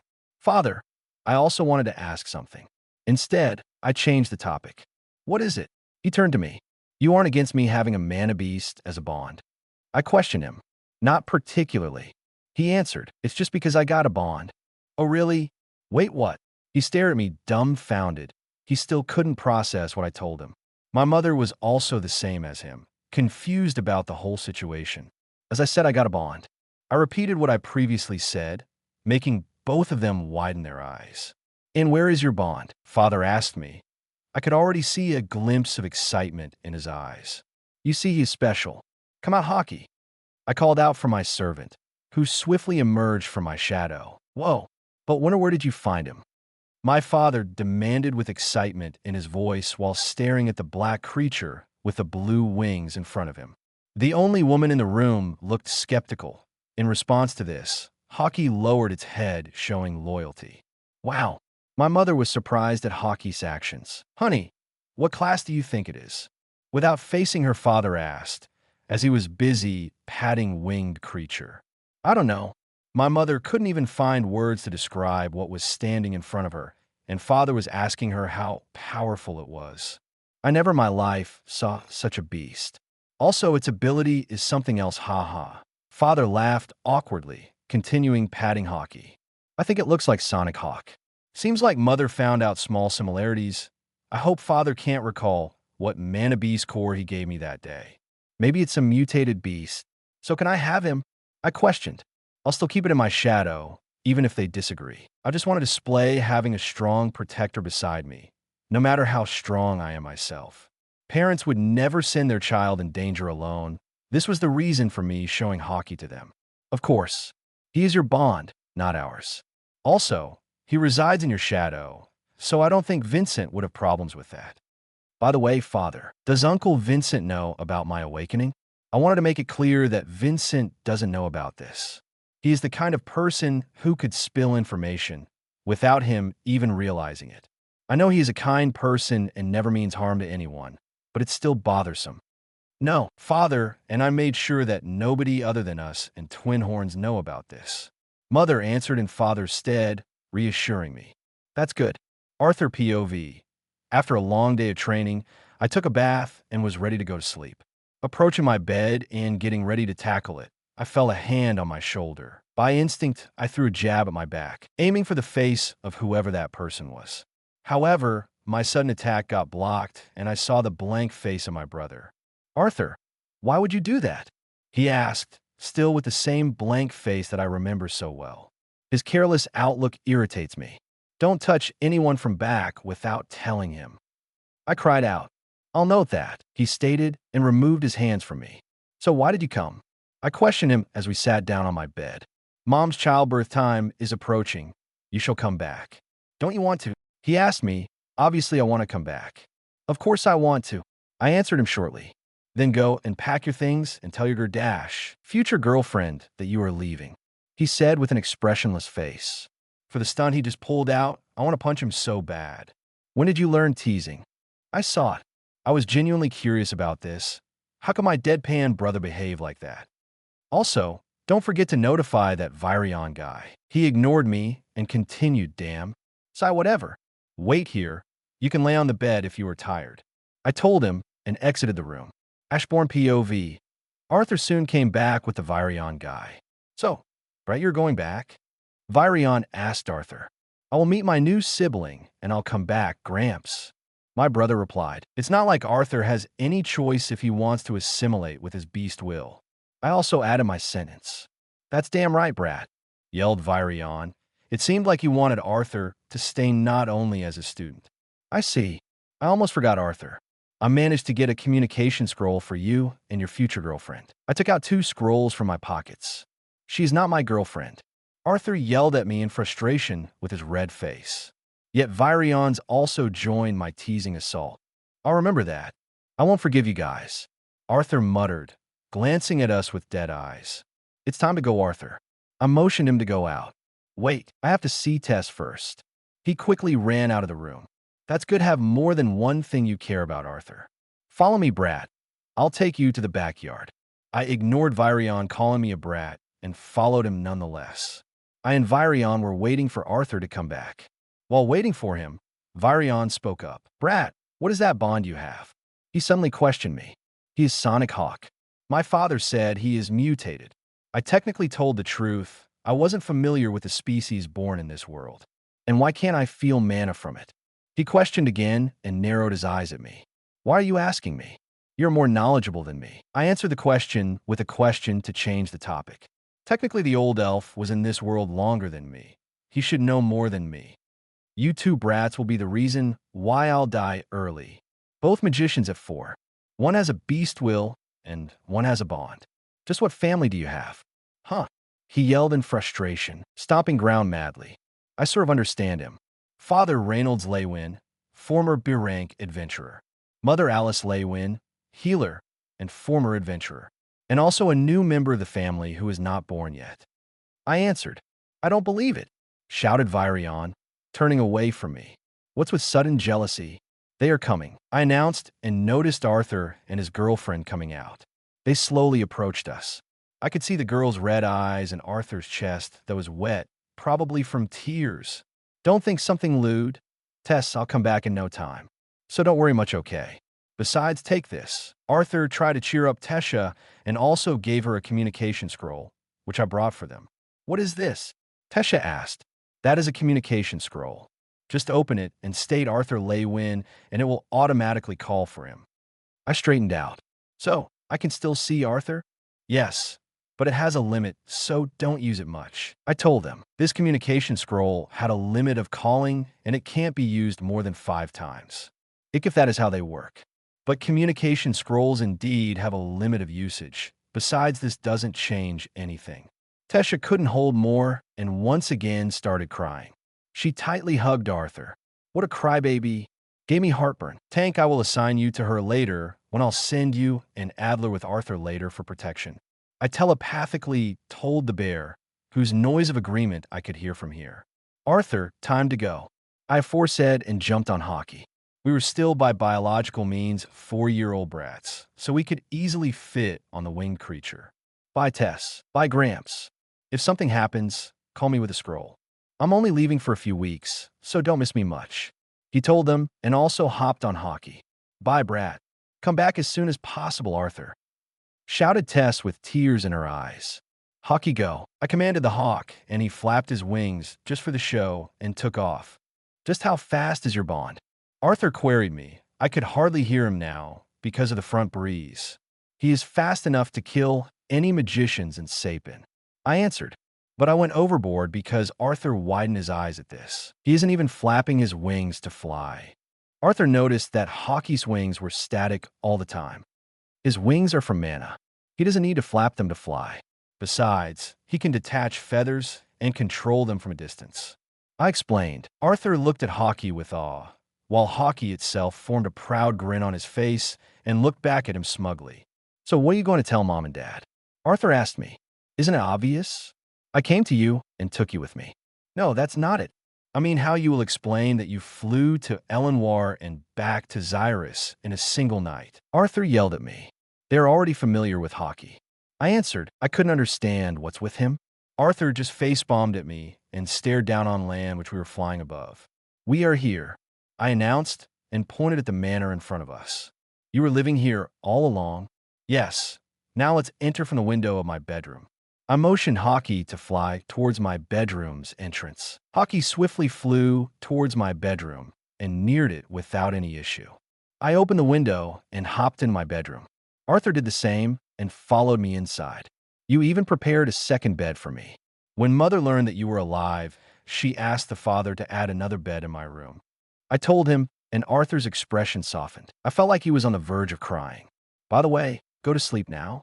Let's not wake them up this early. I told him, and he nodded. Reynolds POV. I woke up early in the morning. Alice has been sleeping peacefully since the day she learned about Arthur. Finally, she was able to remove the burden from her shoulders. Now I don't have to worry about this matter at least. It was morning and the sun was by now high up in the sky. That means we have a workout to do. I have to wake up Ash. Changing my clothes quickly, I walked out of the room without waking up Alice and ran towards Ash's bedroom. I quickly made my way towards it and opened the room with a bang. Ash didn't wake up. It's strange knowing he always wakes up prior to my entrance. I slowly approached the bed with quiet steps. Indeed, I saw Ash sleeping there. Did Ash get a little bit smaller? I noticed Ash being a lot thinner than he was before. Hey Ash, wakey wakey. Time for training. I yelled in his ear, and he immediately jolted up. Ash, it's time for training. I'm Arthur, Dad. He mumbled, staring dead in my eyes. I froze for instance. Nice joke, haha. I quickly shrugged it off, not believing his words. Ah, you already met them. I heard another identical voice behind me. Looking back, I could see another Ash. Again, I turned to Ash in bed, then again turned to Ash, who just entered the room. Realization hit me hard. Holy shit. Author here.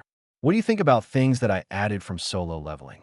I said it would merge greatly in TBATE. Chapter 10. Chapter 10, third POV. For people were sitting on opposite couches, just staring at each other. The situation was rather heavy today, because apparently one of them sneaked out at night and went to a different country. Auburn-haired woman with child inside her belly was emitting dark aura and intensely stared at another auburn-haired boy. That woman was Alice Leywin, who currently was pregnant. Boy was Ashborn Leywin. Two other persons in the room were Reynolds Leywin, husband of Alice Leywin and father of Ashborn and Arthur Leywins. The fourth person was Arthur Leywin himself. Honey, you have some explanations to do, Alice said with an innocent smile. But for Arthur and Reynolds, this was the smile of the devil. Young Ashborn was who noticed how hard his father and brother were sweating, got confused. He then looked at his mother again and tried to explain what he did overnight. I asked Hockey to take me to Arthur. That doesn't explain how were you able to find him. I knew where he was. Ow, he said himself. How did you find him in Ellenwar then? There is nobody in this world who could sense Arthur's mana better than me. Honey, it's okay, isn't it? What's done is done. Everyone is okay. Reynolds Leywin tried to ease up the situation. Alice pondered a little bit. What about Art's treatment? Alice suddenly asked. It's okay, Mom. As I said, I will have to continue my treatment there later. I should do light exercises here, and everything is going to be okay. Arthur said, but still, I'm so glad. Sorry, Ash honey, I got a little mad, and thank you. Alice stood up and went to Arthur and Ashborn and hugged them. Tears formed in her eyes. She finally saw her child who she had thought that died because of her. It's what family does. There's nothing stronger than family. Dom, the god of family. Mom, don't get too emotional, Arthur said, but he was most emotional in the room. Tears were flowing down his face. Reynolds, who was looking at his family, couldn't hold his emotions, also started tearing up. He went and brought his whole family in a big bear hug, squeezing the other three. Father, careful, Mom is pregnant. Don't ruin the mood, Ash. After some time, the Helstia family burst into the room. They were all panting hardly. Ray, I just heard your son was alive. What the hell is going on? Vincent asked. Vincent, everyone, I would like you to meet my second son, Arthur, Ash's twin brother. He's back, Vince, haha. Reynolds wrapped his arms around the thin man. Arthur, this is Vincent, my old friend and the person I now work for. This is his house, so introduce yourself before we start wrecking it. He grinned broadly. It is a pleasure to meet you. My name is Arthur Leywin. I'm not sure what my family has told you about me, but I was in contact with them a while back. I was also the one that told them to not tell anyone until I get back, so I apologize for the confusion. Thank you for taking care of my family all of this time. Arthur bowed deeply and introduced himself. Why, yeah, it's really no problem. I'm glad that you're alive and safe. He then adjusted his glasses and continued. Meet my wife, Tabitha, and my daughter, Lilia. He then introduced his family. It's a pleasure to meet you, ma'am, Lilia. Arthur bowed again. Great to have you in our home, Arthur. Say hi, Lilia. Arthur is your age, so don't be shy. Tabitha gave a kind smile in response for Arthur. HLO. She was rather shy today. I never actually interacted with her, but she is shy for some reason. She wasn't shy before. Suspicious. Ashborn narrowed his eyes at the girl. Ashborn is Brokon's side? Is he overprotective? Find out in the next episode of Drag. What am I writing? We should celebrate, Vincent exclaimed. We all went to the dining hall. Soon servants started coming out from somewhere with dishes. So, Reynolds was your son before? Vincent asked. He was undergoing treatment. I don't exactly know the whole details. Reynolds answered. I just had some problems with my core, nothing much. Said Arthur, assuring that it wasn't something serious. But smack her back of Art's head. You dumbass. You just reveal that you are a mage. Ashborn groaned at Arthur. W8 Ray. Arthur shouldn't be more than 5 years old, right? Vincent asked with a shaking voice. Don't let my son's age fool you. He awakened when he was 3. Reynolds thought that it was already not needed to hide anything and laughed. What? He awakened at the age of 3? Tabitha cried out, bolting up from her seat. Arthur managed to blow up most of our garden in the process. Mother just sighed at the stupidity of her husband. Both Reynolds and Vincent leaned back, sinking in their chair as they let out a synced sigh. What about Ash? Vincent suddenly asked. I also awakened soon after Arthur. Ash quickly responded and continued eating his meal. Unbelievable. Reynolds POV. Ashborn and Arthur, my sons.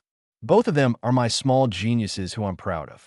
Ashborn, my stoic-faced boy who is always calm. He is exceptional. Everything in him is exceptional. He deeply cares for his family, but his face doesn't show it. He is always helping Alice and me whenever needed.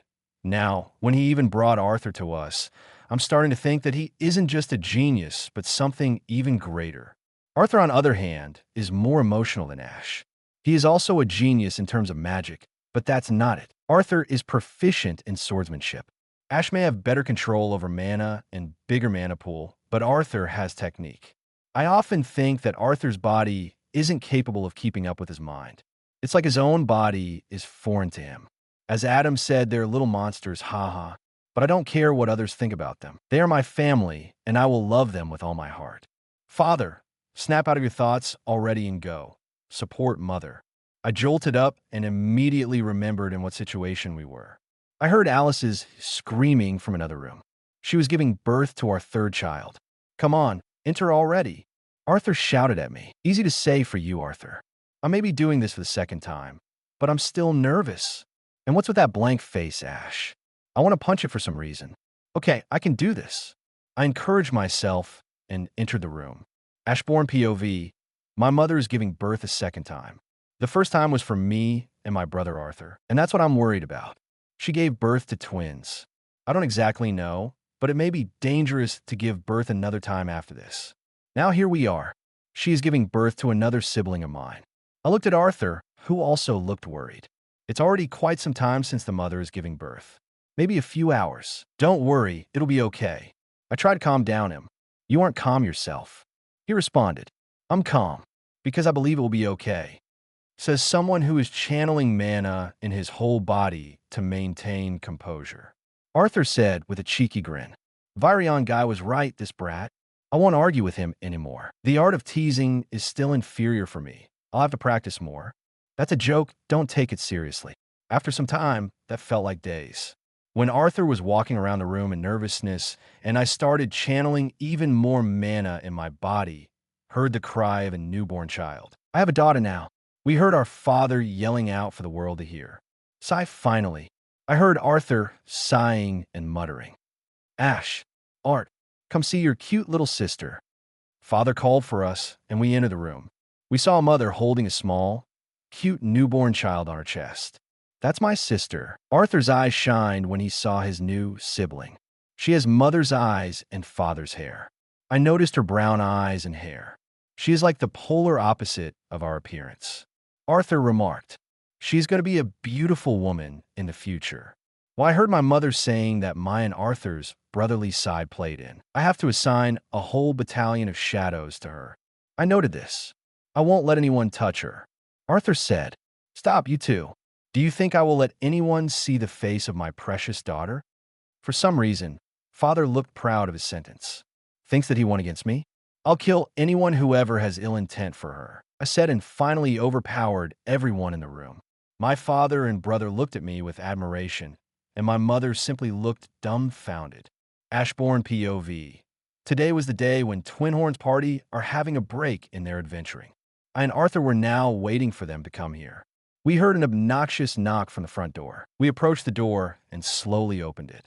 The blonde-haired woman quickly burst through the door. Which one of you is Arthur? Wait, it doesn't matter. She almost shouted at the whole manor. That woman was Angela Rose. She pulled me and Arthur in a hug, but I realized this wasn't just a normal hug. It was a way of assassination. The sensation of a woman's big breast hit me hard. Oh my goodness. You were alive. Look how big you've gotten. I'm so sorry, Art. I wasn't able to protect you. I'm so glad, the lady sniffled. Oi, human, who do you think you are? Let me go. I yelled in my mind. I was ready to let all my mana flow out. MMPH. MFPH. I could barely hear Arthur's voice. Angela, I don't think they can breathe. A comforting voice pointed out. Eep. Sorry. Angela squealed. She let us go. I'll say it now. I'm Ash, he is Art. I pointed out this quickly after we were brought out from hug. It's so good seeing you guys again. Arthur smiled brightly. Giant Durden patter Arthur's head. I can see small tears forming in Giant's eyes. Little brat, you know how devastated everyone was because of what happened? It's good to see you again, Adam smacked Arthur on the butt. You've gotten better looking, Arthur, said Helen Shard. I couldn't understand where did this come from. It's only months since then, and Arthur hasn't grown up much. Sniff. Arthur was embraced by a most unexpected person. It was Jasmine. That cold, aloof Jasmine.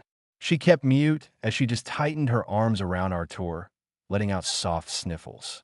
Arthur wanted to pet her on the head, but Jasmine shot upwards with embraced expression. What's with all the commotion down?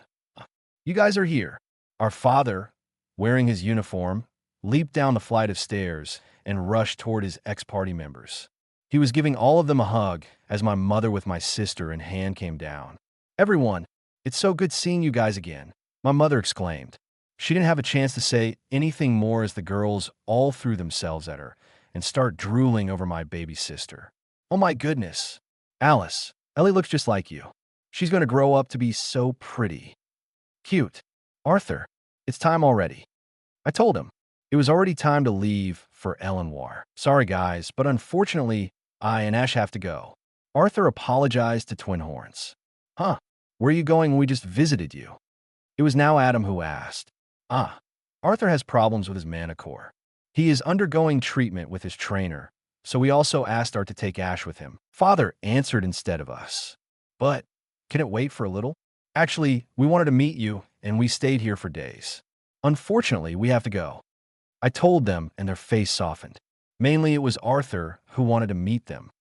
Oh, but with where are you going? I couldn't see any carriages outside. They don't need one. My father let out a chuckle. We went out. When we reached open space, I stepped forwards. Hockey, you can come out. My shadow started raising up. It started towering over me before it formed the shape of Sonic Hawk. What the he? Twin Horn's eyes went wide, and their mouth formed the shape of O. This is Ashborn's bond. We don't know what exactly it is, but he looks like mutated Sonic Hawk. My father explained proudly. Incredible. First time I ever see such a mana beast. How did he came out from your shadow? Helen asked. I don't know. It's his ability, not mine. I said, that's useful, but on what rank it is? We don't know that either. Father and mother answered. I don't know how to rank him, but I can confidently say that Hockey can defeat any mana beasts on this continent. I said, and everyone eyed me with a suspicious glare. Nah, he is just mutated Sonic Hawk. Maximum AA rank. Adam quickly denied. Hockey got angry, without any warning. He detached his feather, and they flew towards Adam. Everyone widened their eyes, but fortunately for Adam, feather stopped right before his eyes. Hockey doesn't have a big mana pool, nor elemental abilities, but his control over mana is higher than most BOS. I couldn't finish. You haven't told us about this. Everyone yelled except Arthur. I didn't know that either. Nope, that's not true. I knew that from the beginning. Okay, let's stop arguing over such things. Arthur stepped in, and everyone just nodded. That's a relief. Bye, Mom, Dad. Take care of Ellie, and thanks for the communication scrolls, Uncle. Vincent. Arthur hugged everyone. Aren't you going to hug me, Ash? Father asked with a grin.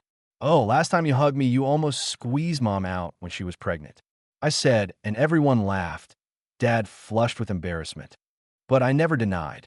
I smirked myself at what I said. Father happily looked at me and brought me in his special hug. He hugged me so tightly that any normal person's eyes will probably fall out from sockets. Bye-bye. I and Arthur hopped on hockey, and we turned to others. They were waving to us. Do I like coming to this world?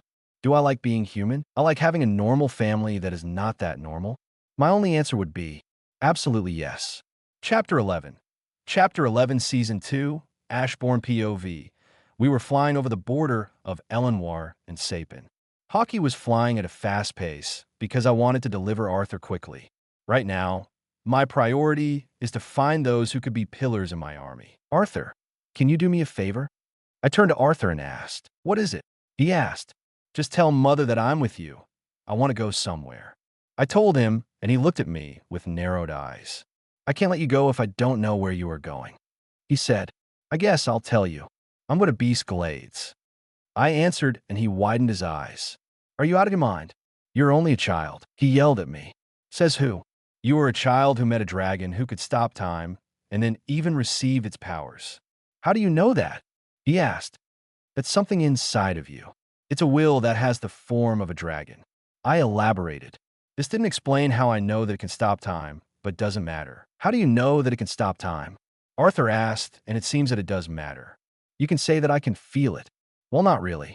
There is something that will of that dragon can influence. It influences elements that can control time, space, and existence. But knowing what Cup of Reincarnation could do, this isn't even comparable. Cup could reverse time to 10 years. This means that it reverses time and space, and in addition to that, everything that was lost in that 10 years. Doesn't matter if that thing was a living creature. Cup could bring everything to the condition that was 10 years before. And besides, that works on everything. In everything, I mean the whole universes and maybe even beyond that. But we rulers and monarchs could feel changes in time. It feels like you are half lying and half telling truth. Arthur wasn't convinced with my answer. Arthur, you understand better than others that I'm not normal. Same I can say about me. I understand that you aren't normal better than others. I told him, here you are true. He smirked. Arthur, I'll tell you something since we both greatly understand this. I said, and he became serious the moment I finished my sentence. There won't be other opportunities. Enjoy everything till you can because we both definitely know that there won't be a third chance. So I already knew you were like me. He sighed and said, no, there's a difference. I wish to come here. What do you mean? I went rather far today. Let's continue talking after you calm your thoughts down. I could feel how his brain was boiling from just one sentence. Arthur, we are already here. I told him and looked down at the castle. I can see that. Said, Arthur, I'll send you some letters. I don't exactly know when I'm going to come back. But I promise you I won't make Mother and Father sad. What are you going to do in your journey? Arthur asked me when we landed in the backyard of the castle. Many things, but mainly becoming stronger. I knew I'm going to become stronger, even if I sit home. I just have to do research and increase my army, nothing more, nothing less. I then wish you good luck, he said and jumped down from hockey. You want to hug your brother? I asked and he groaned. Come down then, he said, and I jumped down. He looked weirdly at me. You sly bastard. He muttered and grinned. He came to me and hugged me. That felt good. Art. We both turned a voice and we could see some girl running towards us. Your girlfriend is here, Arthur, I said and quickly jumped back on hockey. She is not my girlfriend. Arthur shouted. Yet, another figure appeared, and that was Virion's guy. See you later. Arthur. Arthur nodded at this. Tank, if something happens to Arthur, I'll never summon you. Got that? I told my shadow soldier and could feel how frightened he was. My so-called journey starts today. I mumbled under my breath, and hockey flew high in the air. Arrived at Beast Glades faster than I anticipated. Looking at large fields of grass and trees, I could see a lot of weak mana beasts running around, trying to find something to eat. There was a lot of mana around in Beast Glades. That's not strange, because most of the mana beasts reside here. Unlike people on the Dicathan, those mana beasts are able to constantly absorb mana from their surroundings. And when the beast finally dies, the mana is starting to leak out, and the place where the beast died is becoming rich with mana. First, I'll have to observe Beast Glades from above and sense where's most mana. Then I'll start visiting the dungeons in those places. Hockey just fly around near those big mountains for now. I told him, and he increased his speed. I could see down on the ground some people doing various things. Some were hunting beasts, and some just were looking for something. I think they are searching for dungeons. If I remember correctly, only adventurers are able to enter beast glades. Does this mean that I break the law or something? I'm just flying above it. There's nothing they could dig to. Hockey, you know what? I'm going to give you full freedom. When we enter the dungeon, kill anything you see. I said anything because I highly doubt that any adventurer dares to enter deep dungeons. Hockey got too excited because this started flying even faster. He was flying so hard that the trail of mana that was leaking from his wings started blurring. Time to start recruitment. Chapter 12. Chapter 12. 4 years later, on the fields of Beast Glades, weather was sunny. Birds were chirping. Mana beasts were running around. Some adventurers were doing their missions, such as gathering mana cores of beasts. But somewhere in the dark, somewhere deep below the surface, terrible screams and blood splattering around could be heard. Black silhouettes with blue glowing parts were clashing. No, completely annihilating other monsters.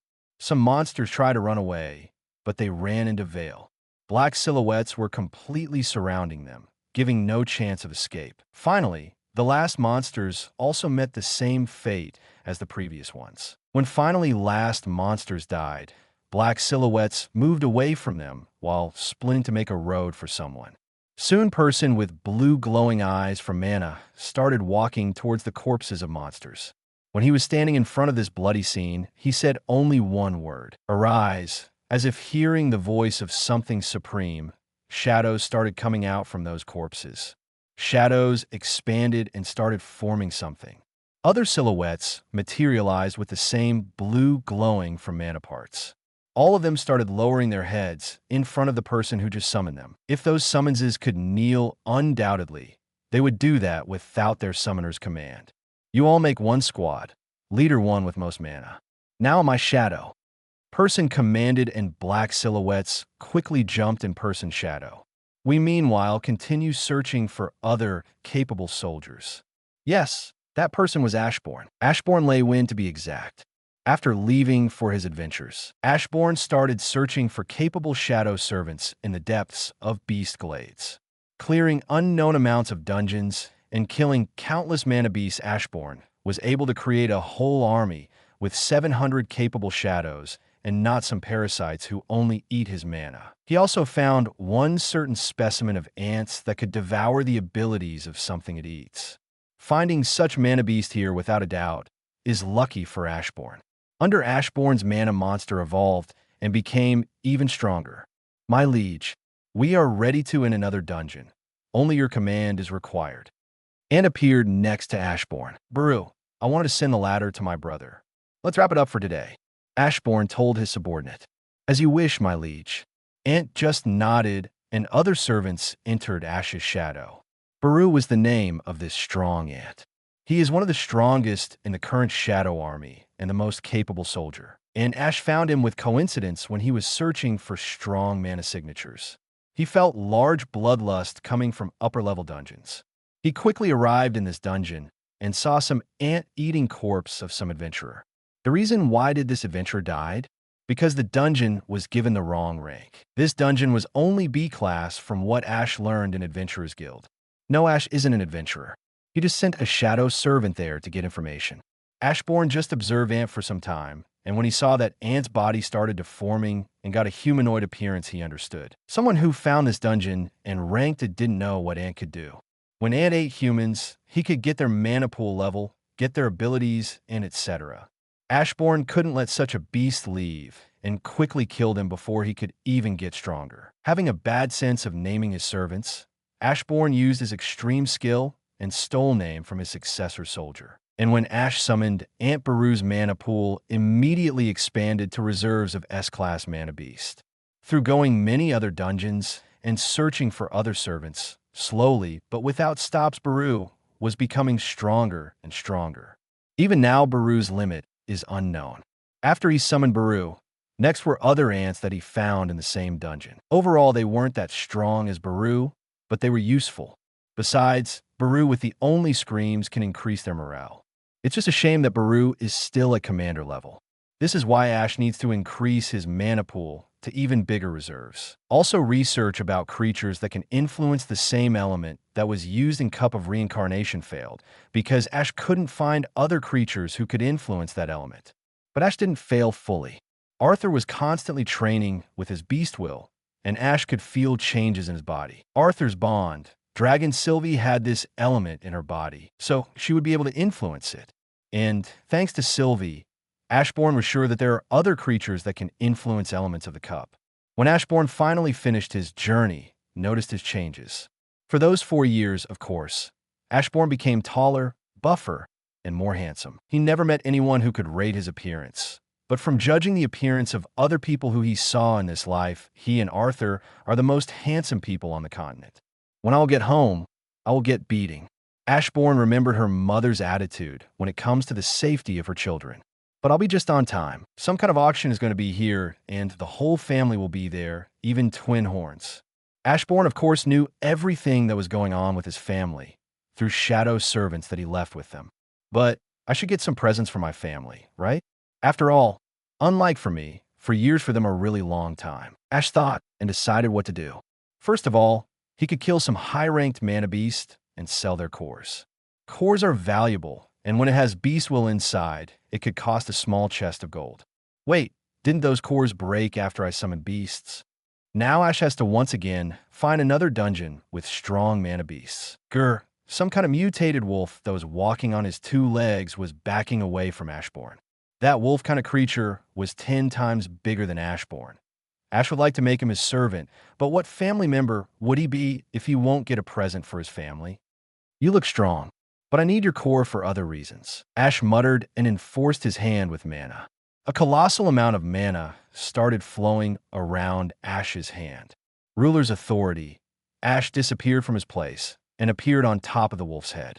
He was able to move at such speed with just his physical abilities without the usage of mana. Just under Ashborn's mana body can become stronger. Besides, after clearing so many dungeons, he got even stronger. Ash punched the wolf's head. Wolf's head just exploded after such an impact, and blood splattered everywhere. How dare that lowly creature make my liege dirty? Baru's shout could be heard in the whole dungeon, and maybe even outside it. Yes, that Baru could also communicate even with other people because he ate humans and devoured their knowledge about language. Did Baru also get the character of the person he devoured? Ash wondered while looking at the shadow next to him. Just gather cores and bring it here. Ashborn commanded his shadows, but not ants because they eat too much. His servants managed to gather around 10 high-class mana beast cores.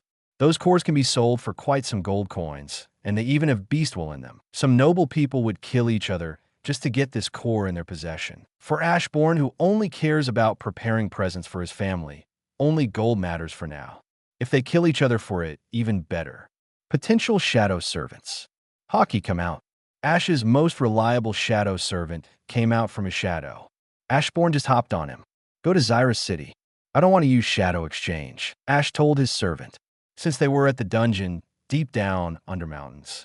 Hockey had to run a whole lot of distance to come out on the surface. When he finally got out, he immediately flew high in the air. For Ashborn, the favorite thing in such a flight was the feeling of small breeze scratching against cheeks. That feeling made Ashborn love flying at a slow pace. Xyrus City was near Beast Glades.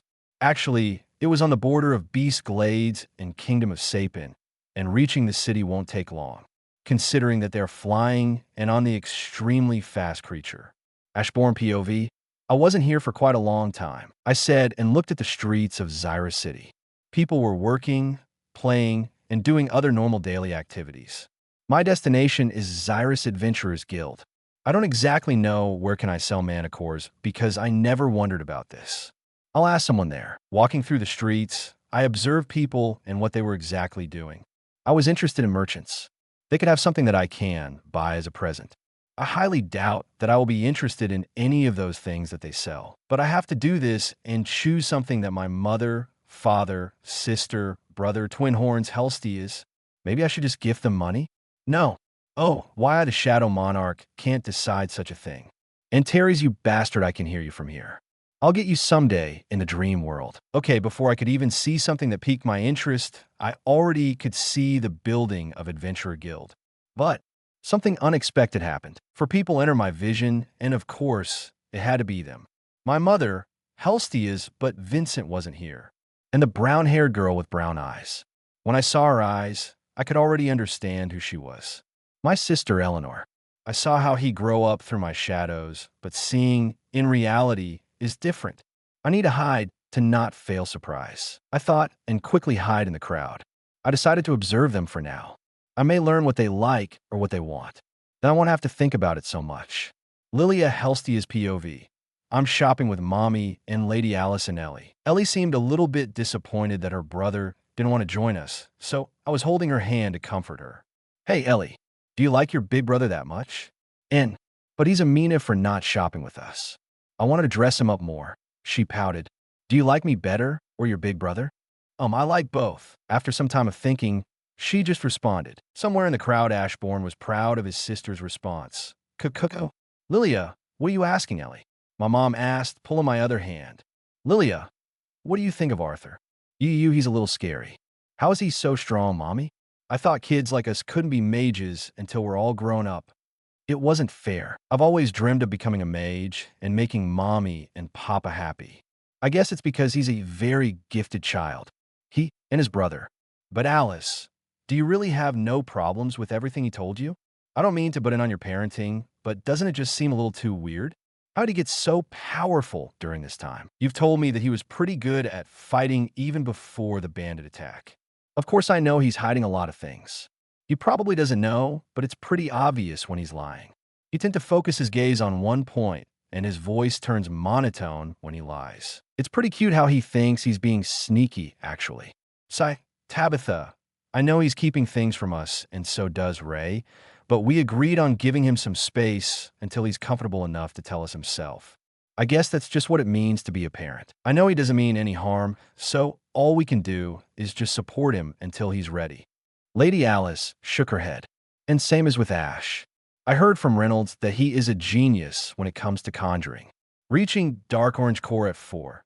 That's something that you won't hear even in Legends. I don't understand how they are already mages and so strong. I also wanna...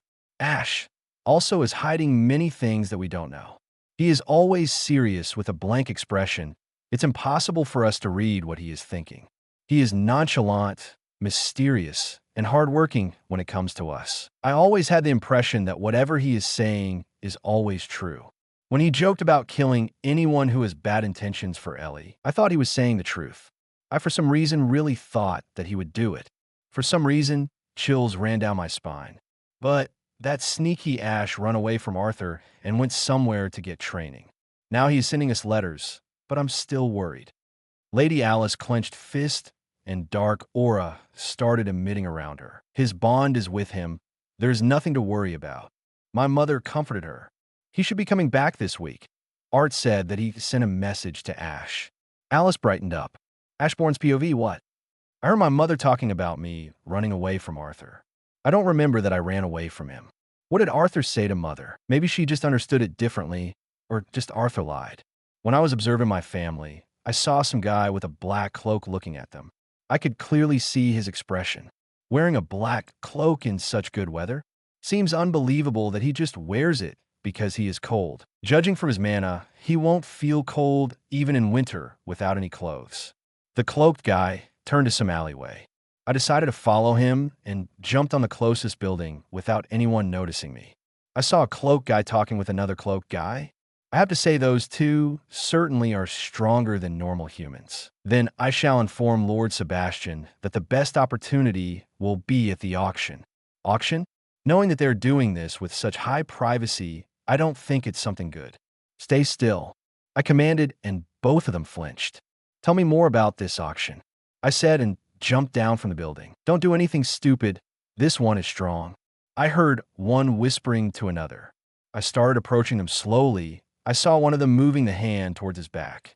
I said, stay, still have an eye. Baru cut his hand. I commanded, and Baru immediately formed from man's shadow and swung his long claw. You'll scream, and I will make your death even more painful. I told them none of them dare to scream. The one whose hand was cut by Baru was in pain, his eyes were watery, and his face had an awful expression. You have two choices. The first one is to tell me everything you plan to do in the auction, and I will give you painless death. The second one is not telling me anything, but you won't live nor be dead. I told them. They started trembling when I let my mana flow around me, showing them my superiority over them. They both fell on their knees and started gasping for air. Time is up, I said, and they looked up at me with a frightened expression. In one swift motion, Baru separated their heads from their bodies. Blood explosively leashed out and started covering the whole alleyway. You will, either way. Tell me what you were planning. Arise. Two shadows started forming out from their bodies. Two shadows soon formed humanoid forms. Now, tell me, what were you planning to do on the auction? I asked. Both shadows kneeled again in front of me. My king, we were planning to get our hands on a certain mana beast. One of them answered. Which one? On dragon, my king. Now that's understandable, but they knew about Sylvie being a dragon. Why? I was interested in why they were doing this. Who tasked them to do that? We were tasked to steal it before it became too strong. Who tasked you to do this? Retainer, who is serving one of the sides. Who are the sides? They are one of the strongest soldiers of Alarcia and people who work directly under a Agrona Vritra. You said Alarcia before, didn't you? Is it another continent? Yes, my king. As I thought, there is another continent, and they are probably way more developed than Dicathan. They're already sending spies here with curses. I already noticed that those two people had curses on them, so they couldn't leak anything related to Alarcia. Unfortunately for those Alarcian people, I'm here. Hi to my shadow, but before that, clean this mess. After I finished my job, I went to Adventurers Guild. I walked through the big door of the building and entered the big hall with a lot of people.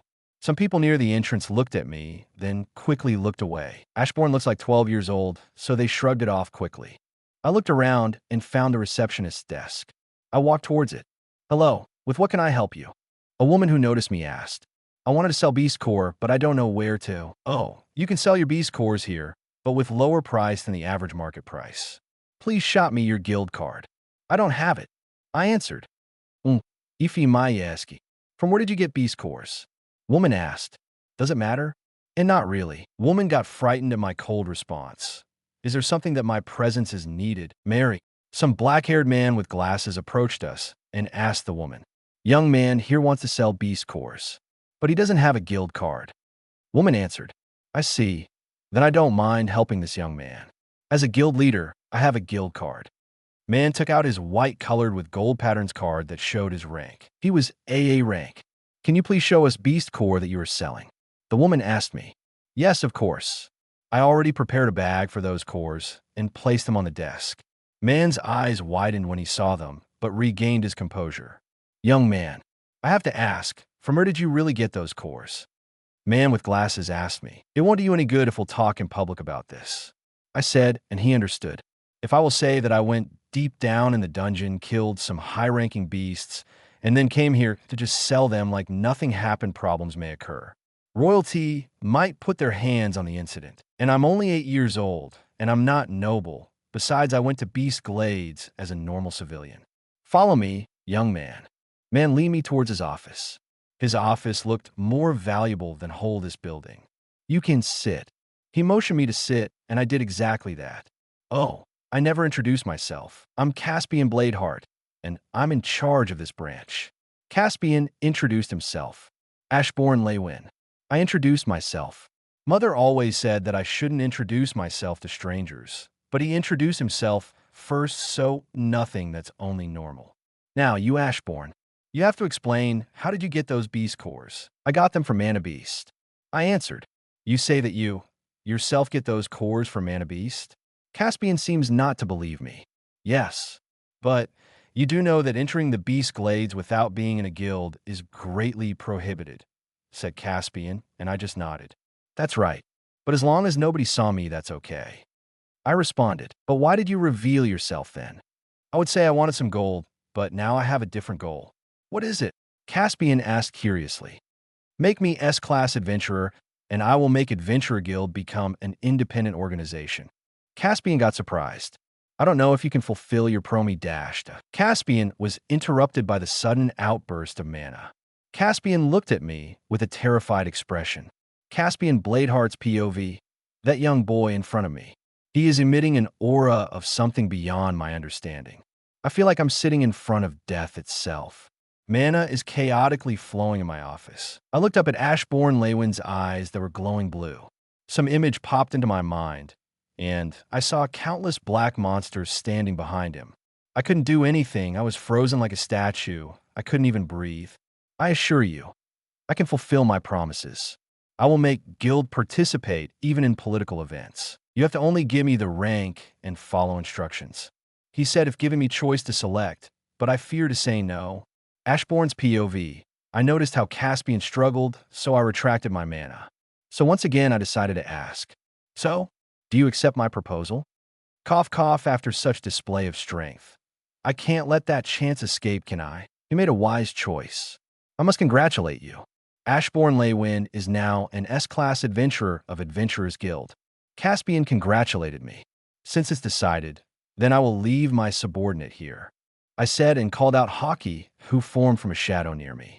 Caspian was already so surprised that this was nothing shocking to him. This is Hockey. If you want to contact me, just say his name and tell him what you want. He will inform me immediately. I said, and Hockey jumped in Caspian's shadow. That is the truly incredible ability. I could hear Caspian muttering. By the way, I don't want my identity to be revealed, so don't write my name on my guild card. I told Caspian, who nodded. Then how could we address you? Any alias you prefer? Caspian asked. Maybe, let's go with Shadow Monarch. Chapter 13. Chapter 13. Ashborn's POV. What are you planning to do first? Caspian looked at me and asked. First of all, spread news about the appearance of S-Class Adventurer, so that royalty and maybe even different countries hear about it. I told him, I just need to pose a danger to royalty so they will fear me.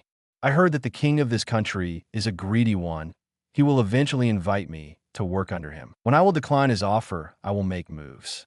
This can be done easily. Now, what are going to do if they decline your demands?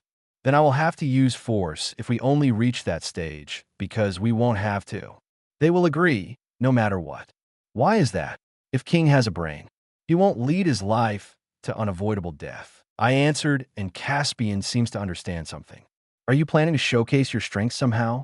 Wait, I may already know how. I wanted to hear what he has in mind. And what do you know? It's maybe not exactly it, but are you planning to compete in a 3-race competition? Caspian does have a good mindset. I didn't even know if there was such a thing. He certainly has a good idea. First, I was planning to clear S-Class and bring some valuable beast cores from them, but now I want to use your idea. I answered honestly. Should I make from Caspian a demiurge from Overlord? Then you will have to reveal your identity, sir. I will only reveal a face with alias that I will have on guild card. That was the reason why I was participating in this event. I wanted to make a reputation for S-Class Adventurer. I will prepare everything related to guild card. Do you want a unique guild card for yourself? Just make it black. And about your beast cores, do you still want to sell them? Yes. This will cost you a lot. Are you sure you want to buy them? The man in front of me asked. I wanted to buy a dimension ring for Arthur. They cost a lot. The one that I'm buying now can fit only a few medium-sized sword. I doubt it would even fit all the cores I sold. I'll take it, I said, and threw a pouch of gold coins to the merchant. The merchant looked at the pouch skeptically, but when he opened it, his eyes shined and quickly bowed to me. Thank you for the purchase. Please visit us again. He yelled out. I took a dimension ring and packed it in a ring box. Quickly leaving the story, I went to Helstia Manor. I prepared gifts. Now I don't have to worry about anything. I spent a whole lot of gold coins just to buy few things from those presents. They will be glad. For Father, I just kept one beast core that I was intending to sell before. It has beast will that suits my father well. It will also help with moving on next stage of mana core, if not a few. Other gifts can also be considered useful. For Twin Horns, I managed to get communication scrolls. For Vincent, he got a golden pin that looks cool and can shoot flares.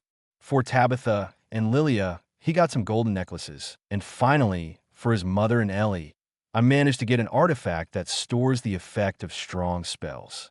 Baru already had healing ability, and it's strong enough to heal serious wounds, such as missing limbs. I made him store 3 strong healing spells in them. 3 because the artifact couldn't hold more. I'm confident that my shadow soldiers can protect them even without me being here. I'm gifting this just in case. It's now time to go home. To not spend time going there on my 2, I'll just use Shadow Exchange. Shadow Exchange. I sink in my own shadow and appeared in Helstia Manor's backyard. Arthur's POV. I with my family were having dinner with Helstias. Everyone was joking and laughing. Ellie was sitting on father's lap and also tried to understand what elders were joking about. Lilia was also feeling happy because she can also become a mage now. Uncle Vincent was the happiest man at the dinner. He is crying with happiness. The same could be said with Aunt Tabitha, but she is holding against her tears now. My mother looks also happy. Only if Ash was here, she would be even happier. Speaking of Ash, she should be back, Toda. I'm back. Someone entered and announced. I turned to the voice only to meet my brother with the same expressionless face that I clearly remember and will always remember. Everyone looked at him dumbfounded. I don't blame them. This was really sudden. Damn, he even changed for those 4 years. He looks like 12 years old. I hope I will become like him. Mother stood up, slowly walked towards Ash, and when she stood in front of him, she slapped and quickly hugged him.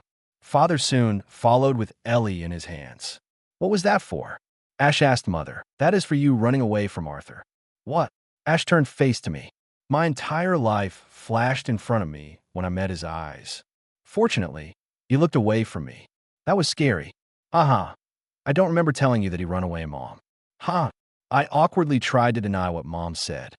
Stop talking about such trivial things. Ash is finally back. Father shouted and hugged Ash. Ellie could only hug Ash's leg because he grew taller. That was a cute sight to see, and I couldn't miss such a moment and join a family hug. Third POV. So, Ash, what were you doing in your journey? Reynolds asked Ash when we were eating. Nothing particular. I just trained and hunt some mana beasts with hockey. Ash answered he didn't want to tell them what exactly was he doing. So, you were in Beast Glades? Mother asked and covered her mouth in shock. Yes, but with hockey close to me. Mother felt relieved at this. Ash, on what stage are you? Father asked in a challenging tone. I can say that I'm still on the dark orange stage, but they will think that I left for nothing. Ashborn thought.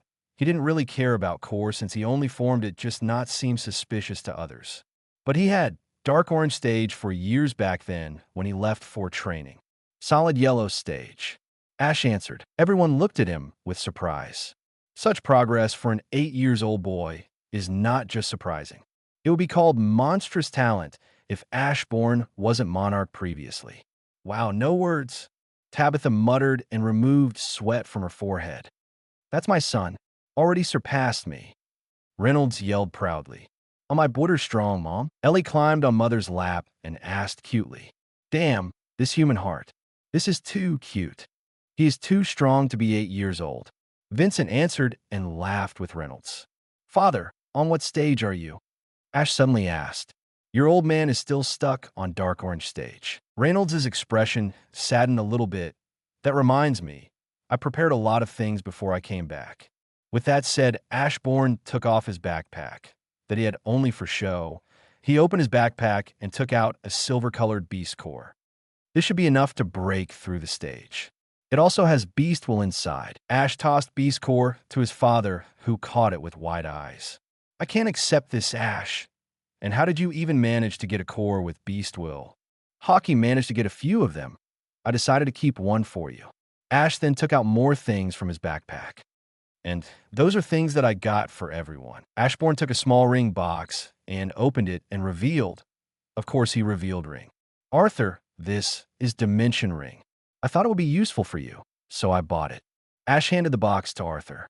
Arthur just stared at the ring for some time before thanking.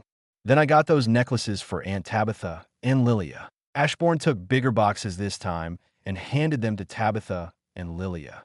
Thanks, Ash. Lilia smiled and did thumbs up, which Ash returned, but with a black expression. For Uncle Vincent, I found this special pen. It can also shoot flares.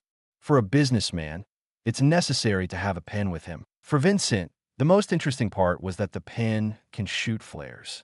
He happily accepted and thanked Ash. And now for my mother and sister, I found those rings.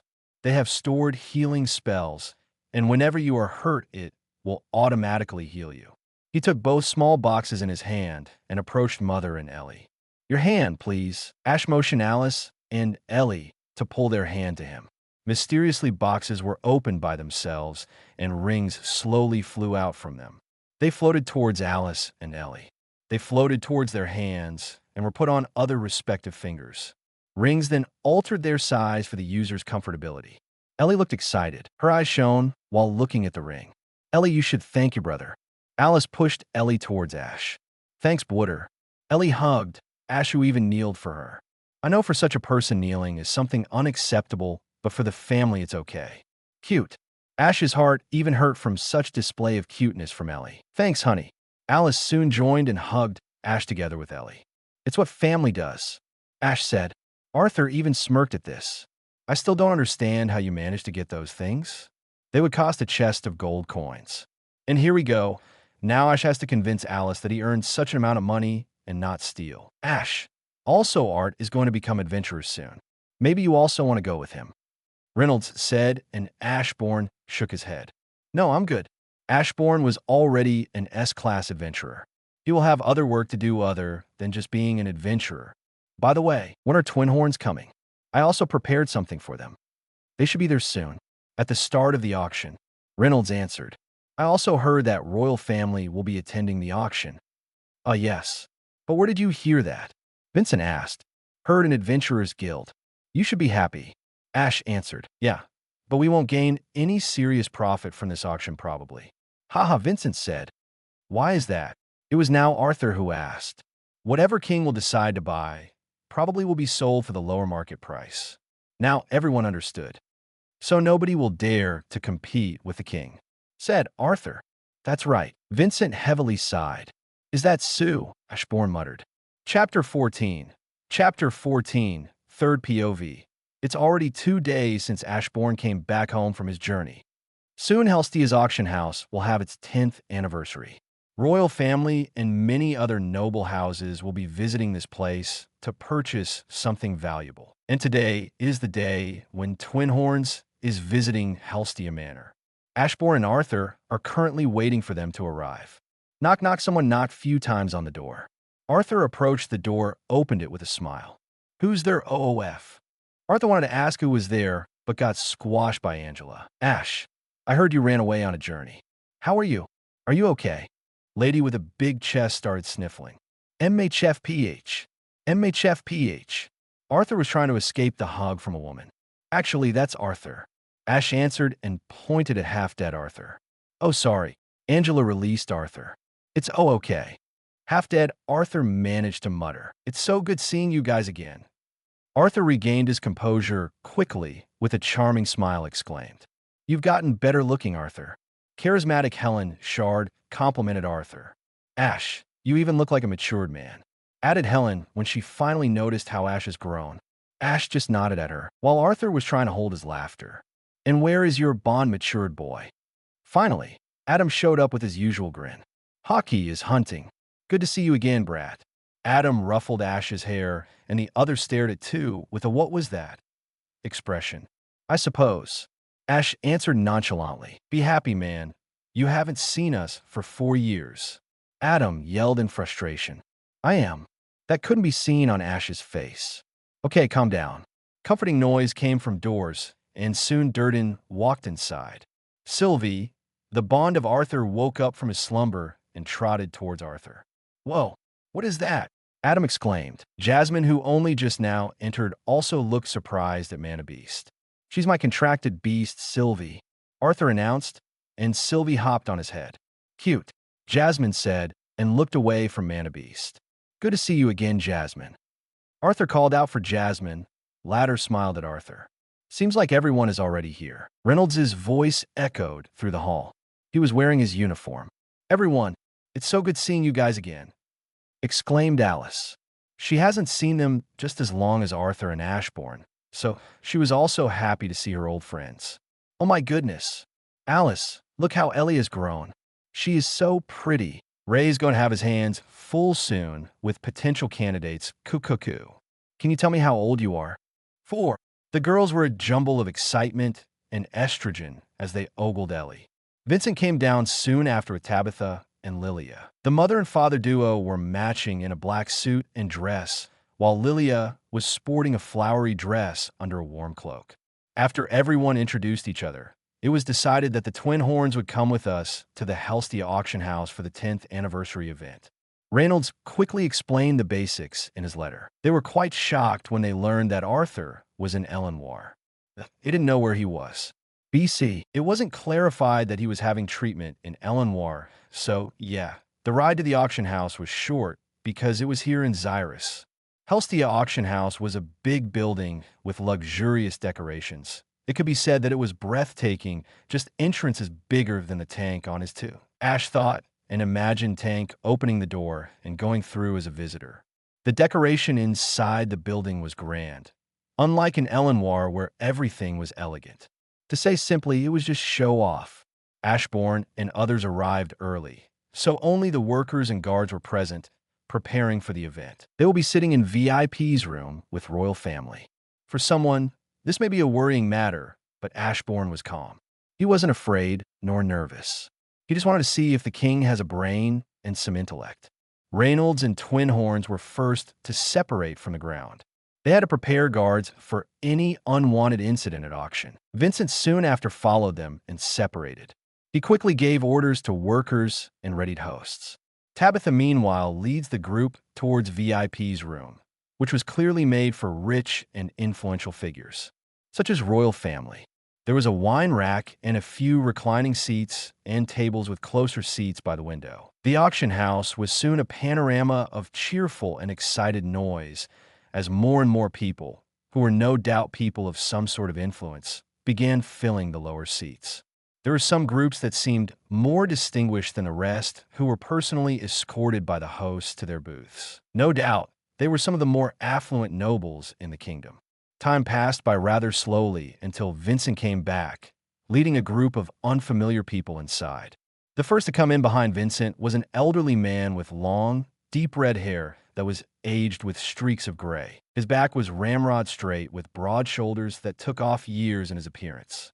The man's eyes were stern with harsh, sword-shaped eyebrows, giving him an undeniably eye-catching presence. He was wearing a red robe lined with white fur around the collar and had a cane that shined. I'm sure this guy is a king, Ashborn thought, while observing the man who just entered the room. The second who entered was a lady. She looked a few years older than Alice Leywin and looked like noble. I suck at describing people, I know. I copied most from the novel. Behind the lady of whom Ash assumed was the queen were two younger kids that could only be their kin. The older child, a boy that looked to be about the age of 13 or so, took more after his father. The second child was a young girl. Age is probably the same as Arthur and Ashborn. Unlike Tess, who Ashborn calls Arthur's future girlfriend, this girl didn't have an approachable aura like her. No, this girl was the opposite. And finally, after them, 3 guards followed them inside the room. I didn't know we would be in here with guests, Vincent, King said. He wasn't angry nor happy. I apologize, Your Majesty. I assumed you wouldn't mind having a few other people with you. You remember my wife, Tabitha, right? Well, these are our close family friends. Vincent introduced, waving his arm in their direction. If they are your friends, Vincent, then they are mine as well. Man's lips curved up into a smile. It's a pleasure to meet you. At least we'll have some company besides these guards. The lady next to King giggled. Everyone, as you all may know, I'd like you all to meet the King and Queen of Sapin. Introduce yourselves to King Blaine Glader and Queen Priscilla Glader and their children, Curtis and Cathal. At this, people in the room dropped to knees. Alice, Arthur, Tabitha, and even Lillian kneeled down in front of the king. But certain someone was still standing while holding his precious sister in his hands. Everyone turned to him. Kid, you better place thing that you have in hand on the floor and kneel down. One of the guards growled at Ashborn. Ashborn ignored the guard. He remained standing while looking at his sister, who looked a little afraid of the current situation. Yo, Dash! Guard was ready to unsheath his sword, but immediately halt. I'm holding my sister. Refrain yourself from actions that can cost your life. Ash said this nonchalantly and everyone got intrigued by this. The guard who tried to aim his weapon at Ash couldn't even move. He felt like he was frozen in the air. He didn't know that Ashborn was using ruler's authority just to hold him in place. "Hey, you peasant!" Another guard yelled and unsheathed his sword. Arthur was sweating badly at this. Alice was also very worried, but for some reason couldn't stand up. If something was telling her not to, what a disappointment, Ash said loudly for everyone to hear. Everyone's eyes in the room widened. King grew frustrated at this, but he also couldn't do a thing. Everyone's instinct was telling them just to stay still and wait for receiving their judgment. Please don't sweat about it. I apologize for my guard's rudeness. Please everyone stand up." Even though he was king, Blaine swallowed his pride and apologized. Even he was surprised at what he said. Nobody argued. Arthur was the first one to stand up. "I'm sorry, Ellie. Did I scare you?" Ash asked his little sister, who shook her head. "Let's go get something sweet," Ashborn said and walked toward the stand with some sweets. Vincent, how old is that person?" Blaine asked Vincent with a stuttering voice.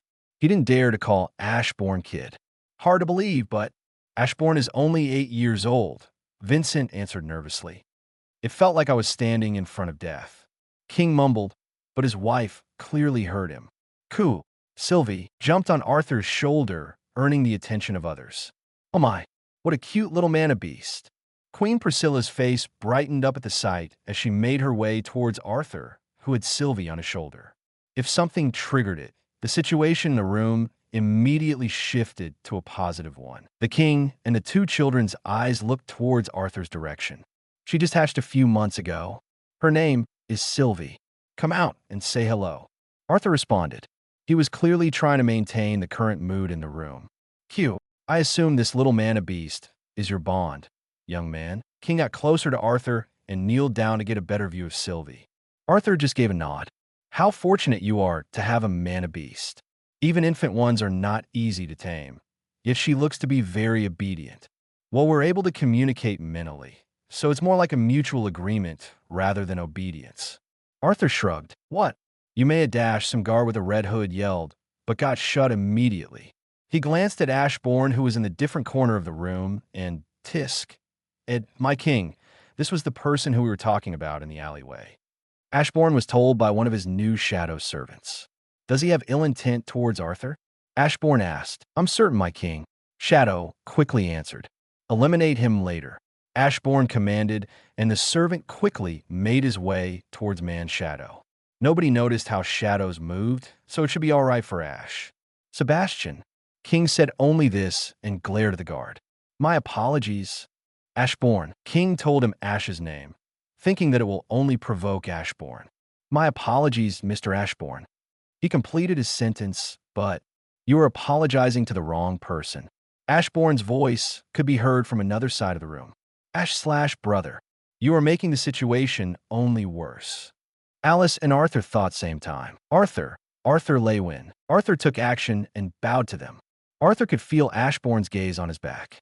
He felt cold sweat running down his back. He also realized that Ashborn wanted the guard to apologize properly, but this wasn't time for this. "Ladies and gentlemen, may I say that it is of the highest honor for me to be here tonight. All of you are gathered here today for one reason and one reason only, I presume. It is to have the chance to obtain rare and valuable items in this auction." Applause thundered in enthusiasm at the old gentleman's ardent introduction. If everyone in the audience would now kindly turn to face the back room at the very top, we have a few exceedingly important figures that have decided to bless us with their presence. Please join me in welcoming the King and Queen of Sapin. The auctioneer was the first to flick out the tail of his suit and genuflect. The audience immediately followed suit, lowering themselves respectfully in a bow since they couldn't kneel in their seats. The King and Queen, in response, stepped out towards the window and waved their arms in a practiced motion. Next, the one that made this whole event possible. Please give a big round of applause for Vincent Helstia. The auctioneer's introduction was followed by another round of applause as Vincent stepped up next to the King and Queen, giving a deep bow in return. Others in the room remained seated. Arthur was observing royal family. Ashborn was also doing the same, but quickly found out that he didn't even have to observe them learn that they were all nothing but weak. King had a red stage core, and they call him a king? Ashborn thought, and then glanced at the queen. His wife is even stronger than him. Truly a disappointment. Ashborn thought that it was a waste of time to think about this matter. An announcement of some sort came soon. Arthur got interested at this. Vincent was standing near him telling about how he got voice-changing mask. Ashborn knew that Arthur was planning to become adventurer because his shadows told him. Unfortunately for Arthur, the sword that was on the stand was a bad one. It shouldn't even cost its 50 starting price. And now for the next item. Adventurers Guild provided us with high-class beast cores. They were evaluated as S-class beast cores. There are exactly 5 of them. Starting price for 5 of them is 5,000 golds. Auctioneer's announcement made an uproar in the hall. Everyone was ready to empty their banks and spend all their money to get one of those cores. Arthur, meanwhile, narrowed his eyes at cores. They were looking exactly the same as the one that Ashborn gave to their father. Arthur turned to Ashborn. Just don't tell Mother, and we are good. Ashborn said, and Arthur nodded. Art clearly remembers how his mother can get angry if one of them is in danger. There are few of them. King muttered and immediately placed a bid. But who? Caspian, you did a great job. Ash praised Caspian inside his mind. For people in the hall, this was also a mystery who managed to get such beast cores. But their desire of getting beast cores was shattered because the king also wanted to get them. Sebastian, make a request in the guild. I want to know who managed to get those cores. King gave the order to Sebastian, who glanced at Arthur. Yes, your majesty. He complied and went out. You can do it after he leaves the building. Ash told his shadow. Guys, Sebastian is dead. Arthur's POV. I was surprised that the announcement is only an understatement. I don't know how could someone get such beast cores. S-class beast core is rare. It could be said that S-class mana beasts are some monsters from Legends. But there's not only an S-class beast core, but even a few of them. I was observing those cores from afar. Now that I think about it, they look exactly like the beast core that Ash gave to Father. I looked at him. Ash, I wanted to ask him if he has hands on this. Just don't tell Mother, and we are good. He answered quickly. Now I understand. I always thought that my brother was a reincarnated person like me. His expressionless face is something that no child would ever have. When he looked at the king, it felt like he was looking at a bug. He probably also felt that the king had a red stage mana core. But getting S-class beast core at the age of 8? Just who was my brother? Or should I ask who was he? Ashborn's POV. Caspian certainly knows how to make advertisements.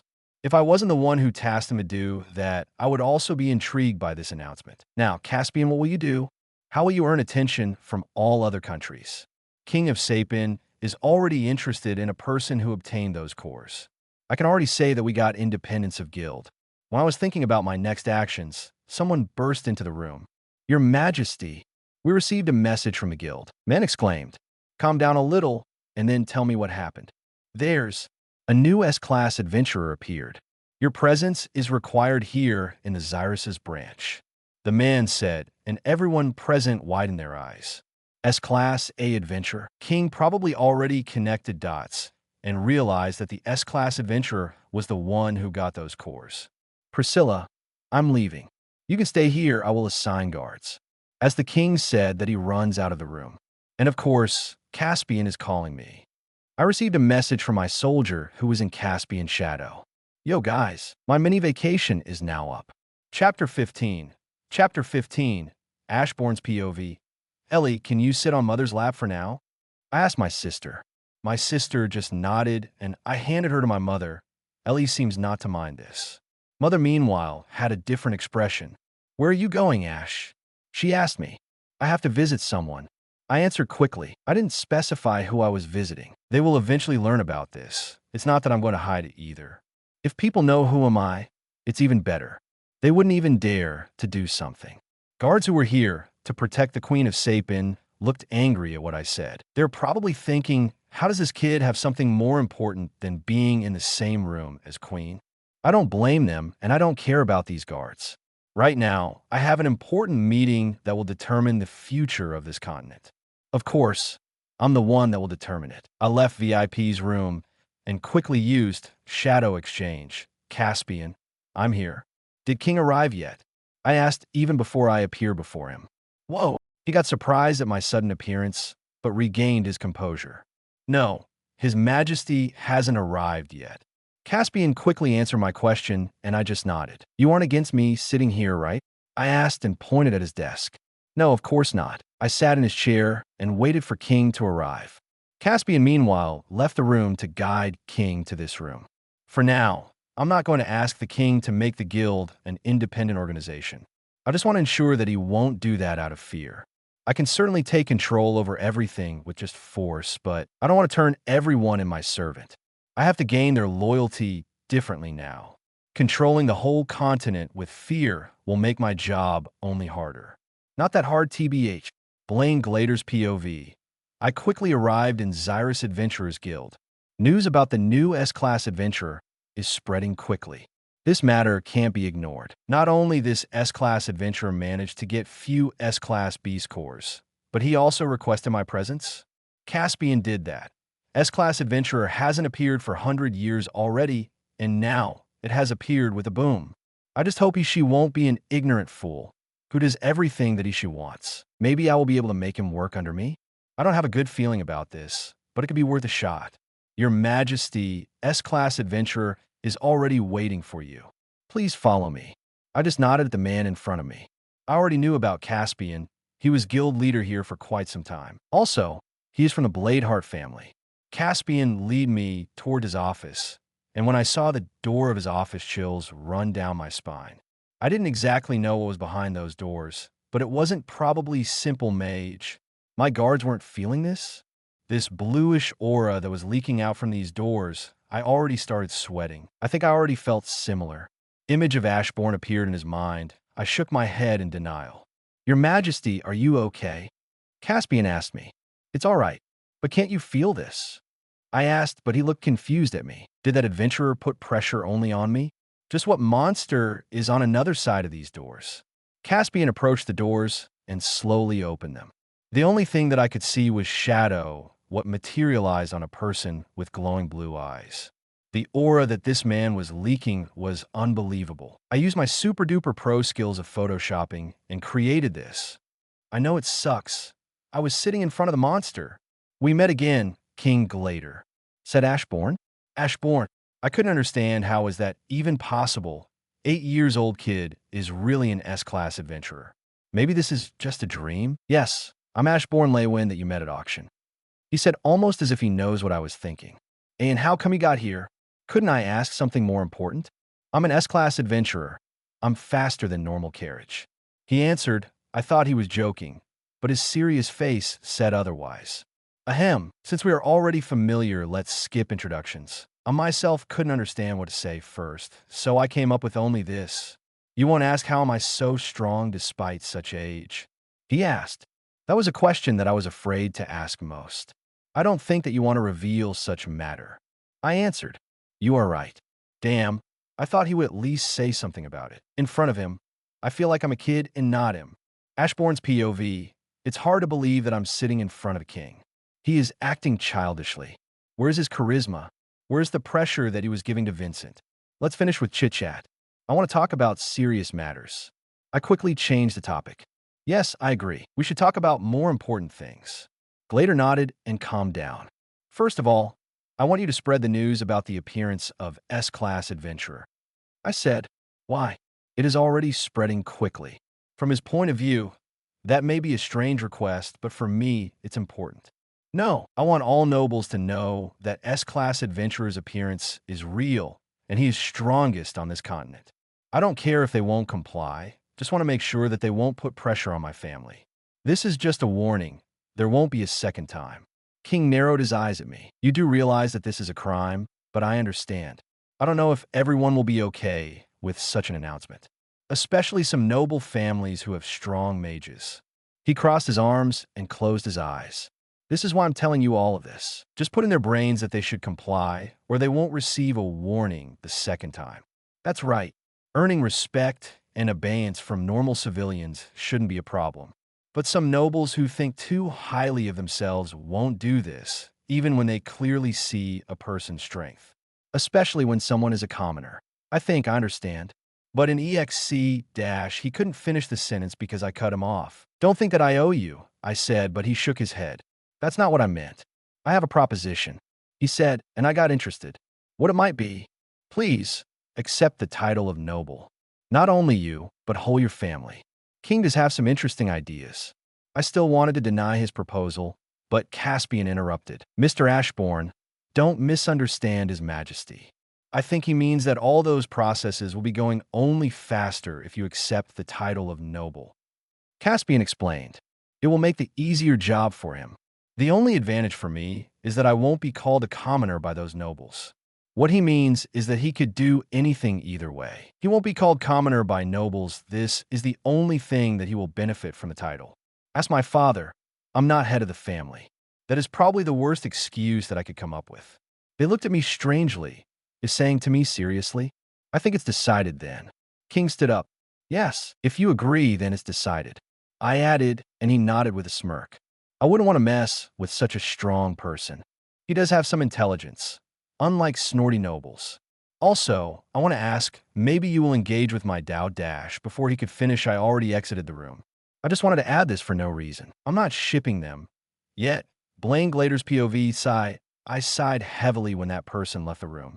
When he left the room, atmosphere became light. It felt like a weight on my shoulders was lifted. I'm the king, but in front of him, I was nothing but a mere bug. I'm not angry about this. Not in a million years, I will be angry about my failure in front of that person.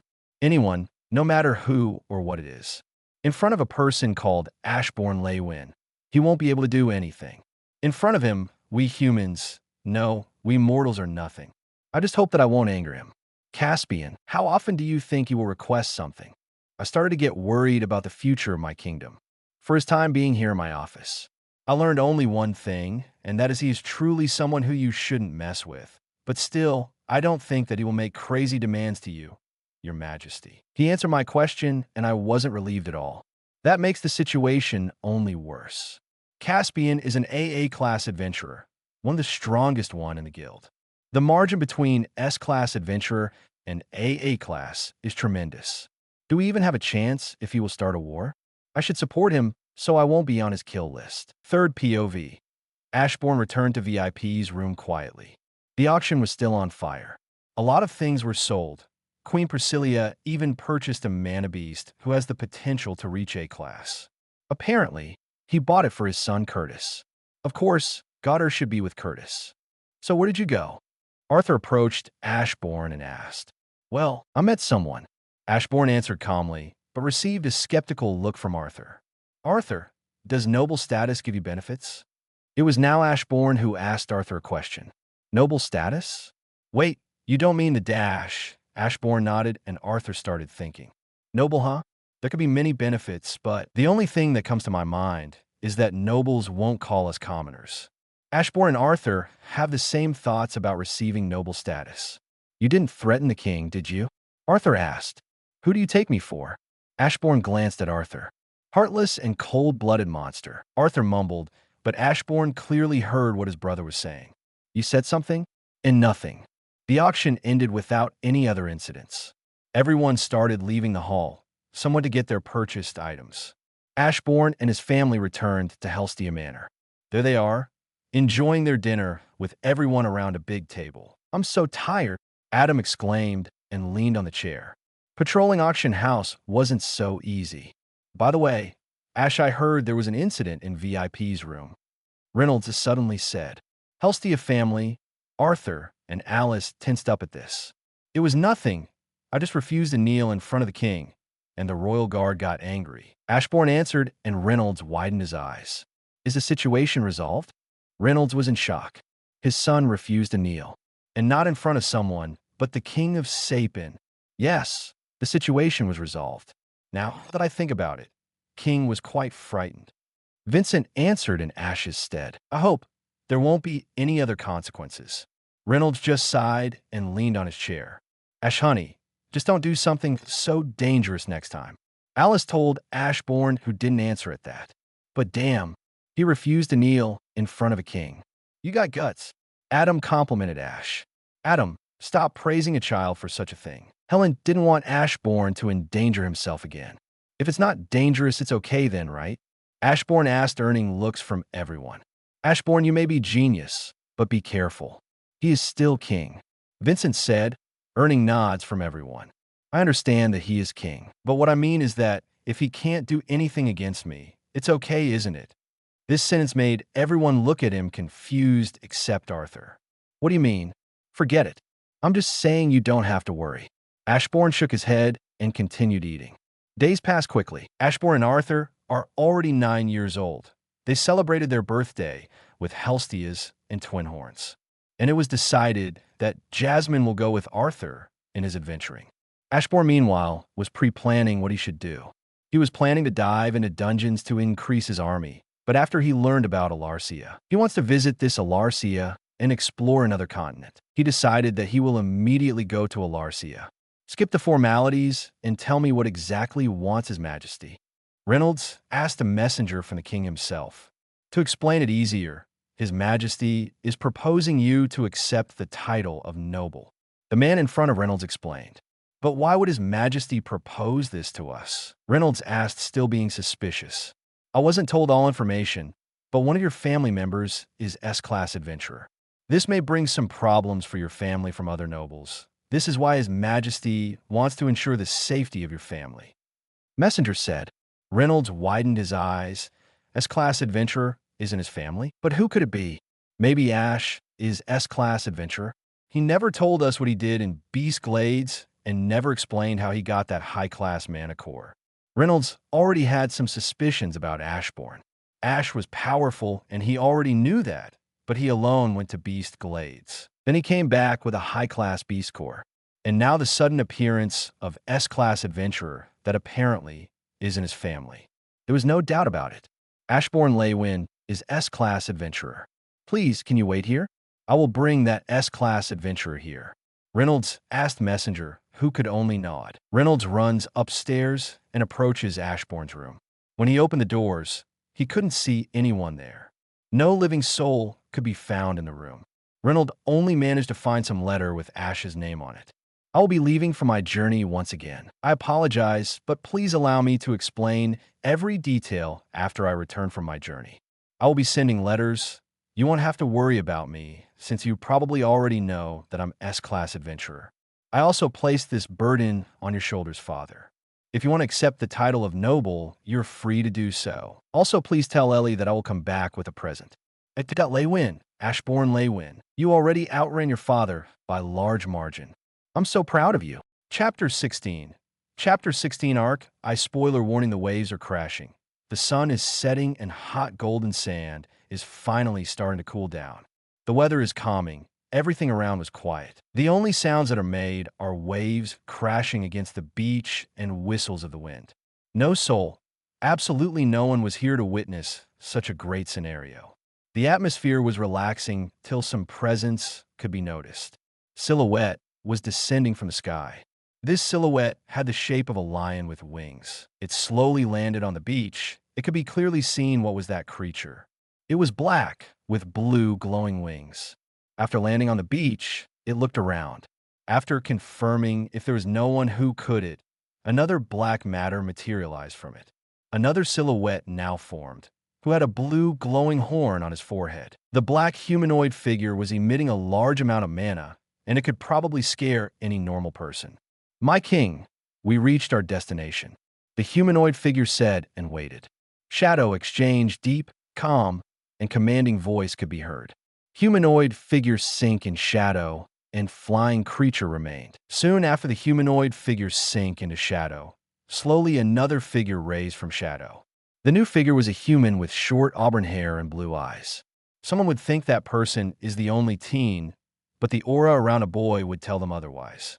Figure made the first step. I feel the presence of fragments. Figure narrowed his eyes and said, Ashborn Leywin, who only a few days ago went on his journey, came to a new continent of Alacria and did his first steps on unknown land. Everyone disperses, he said in the air.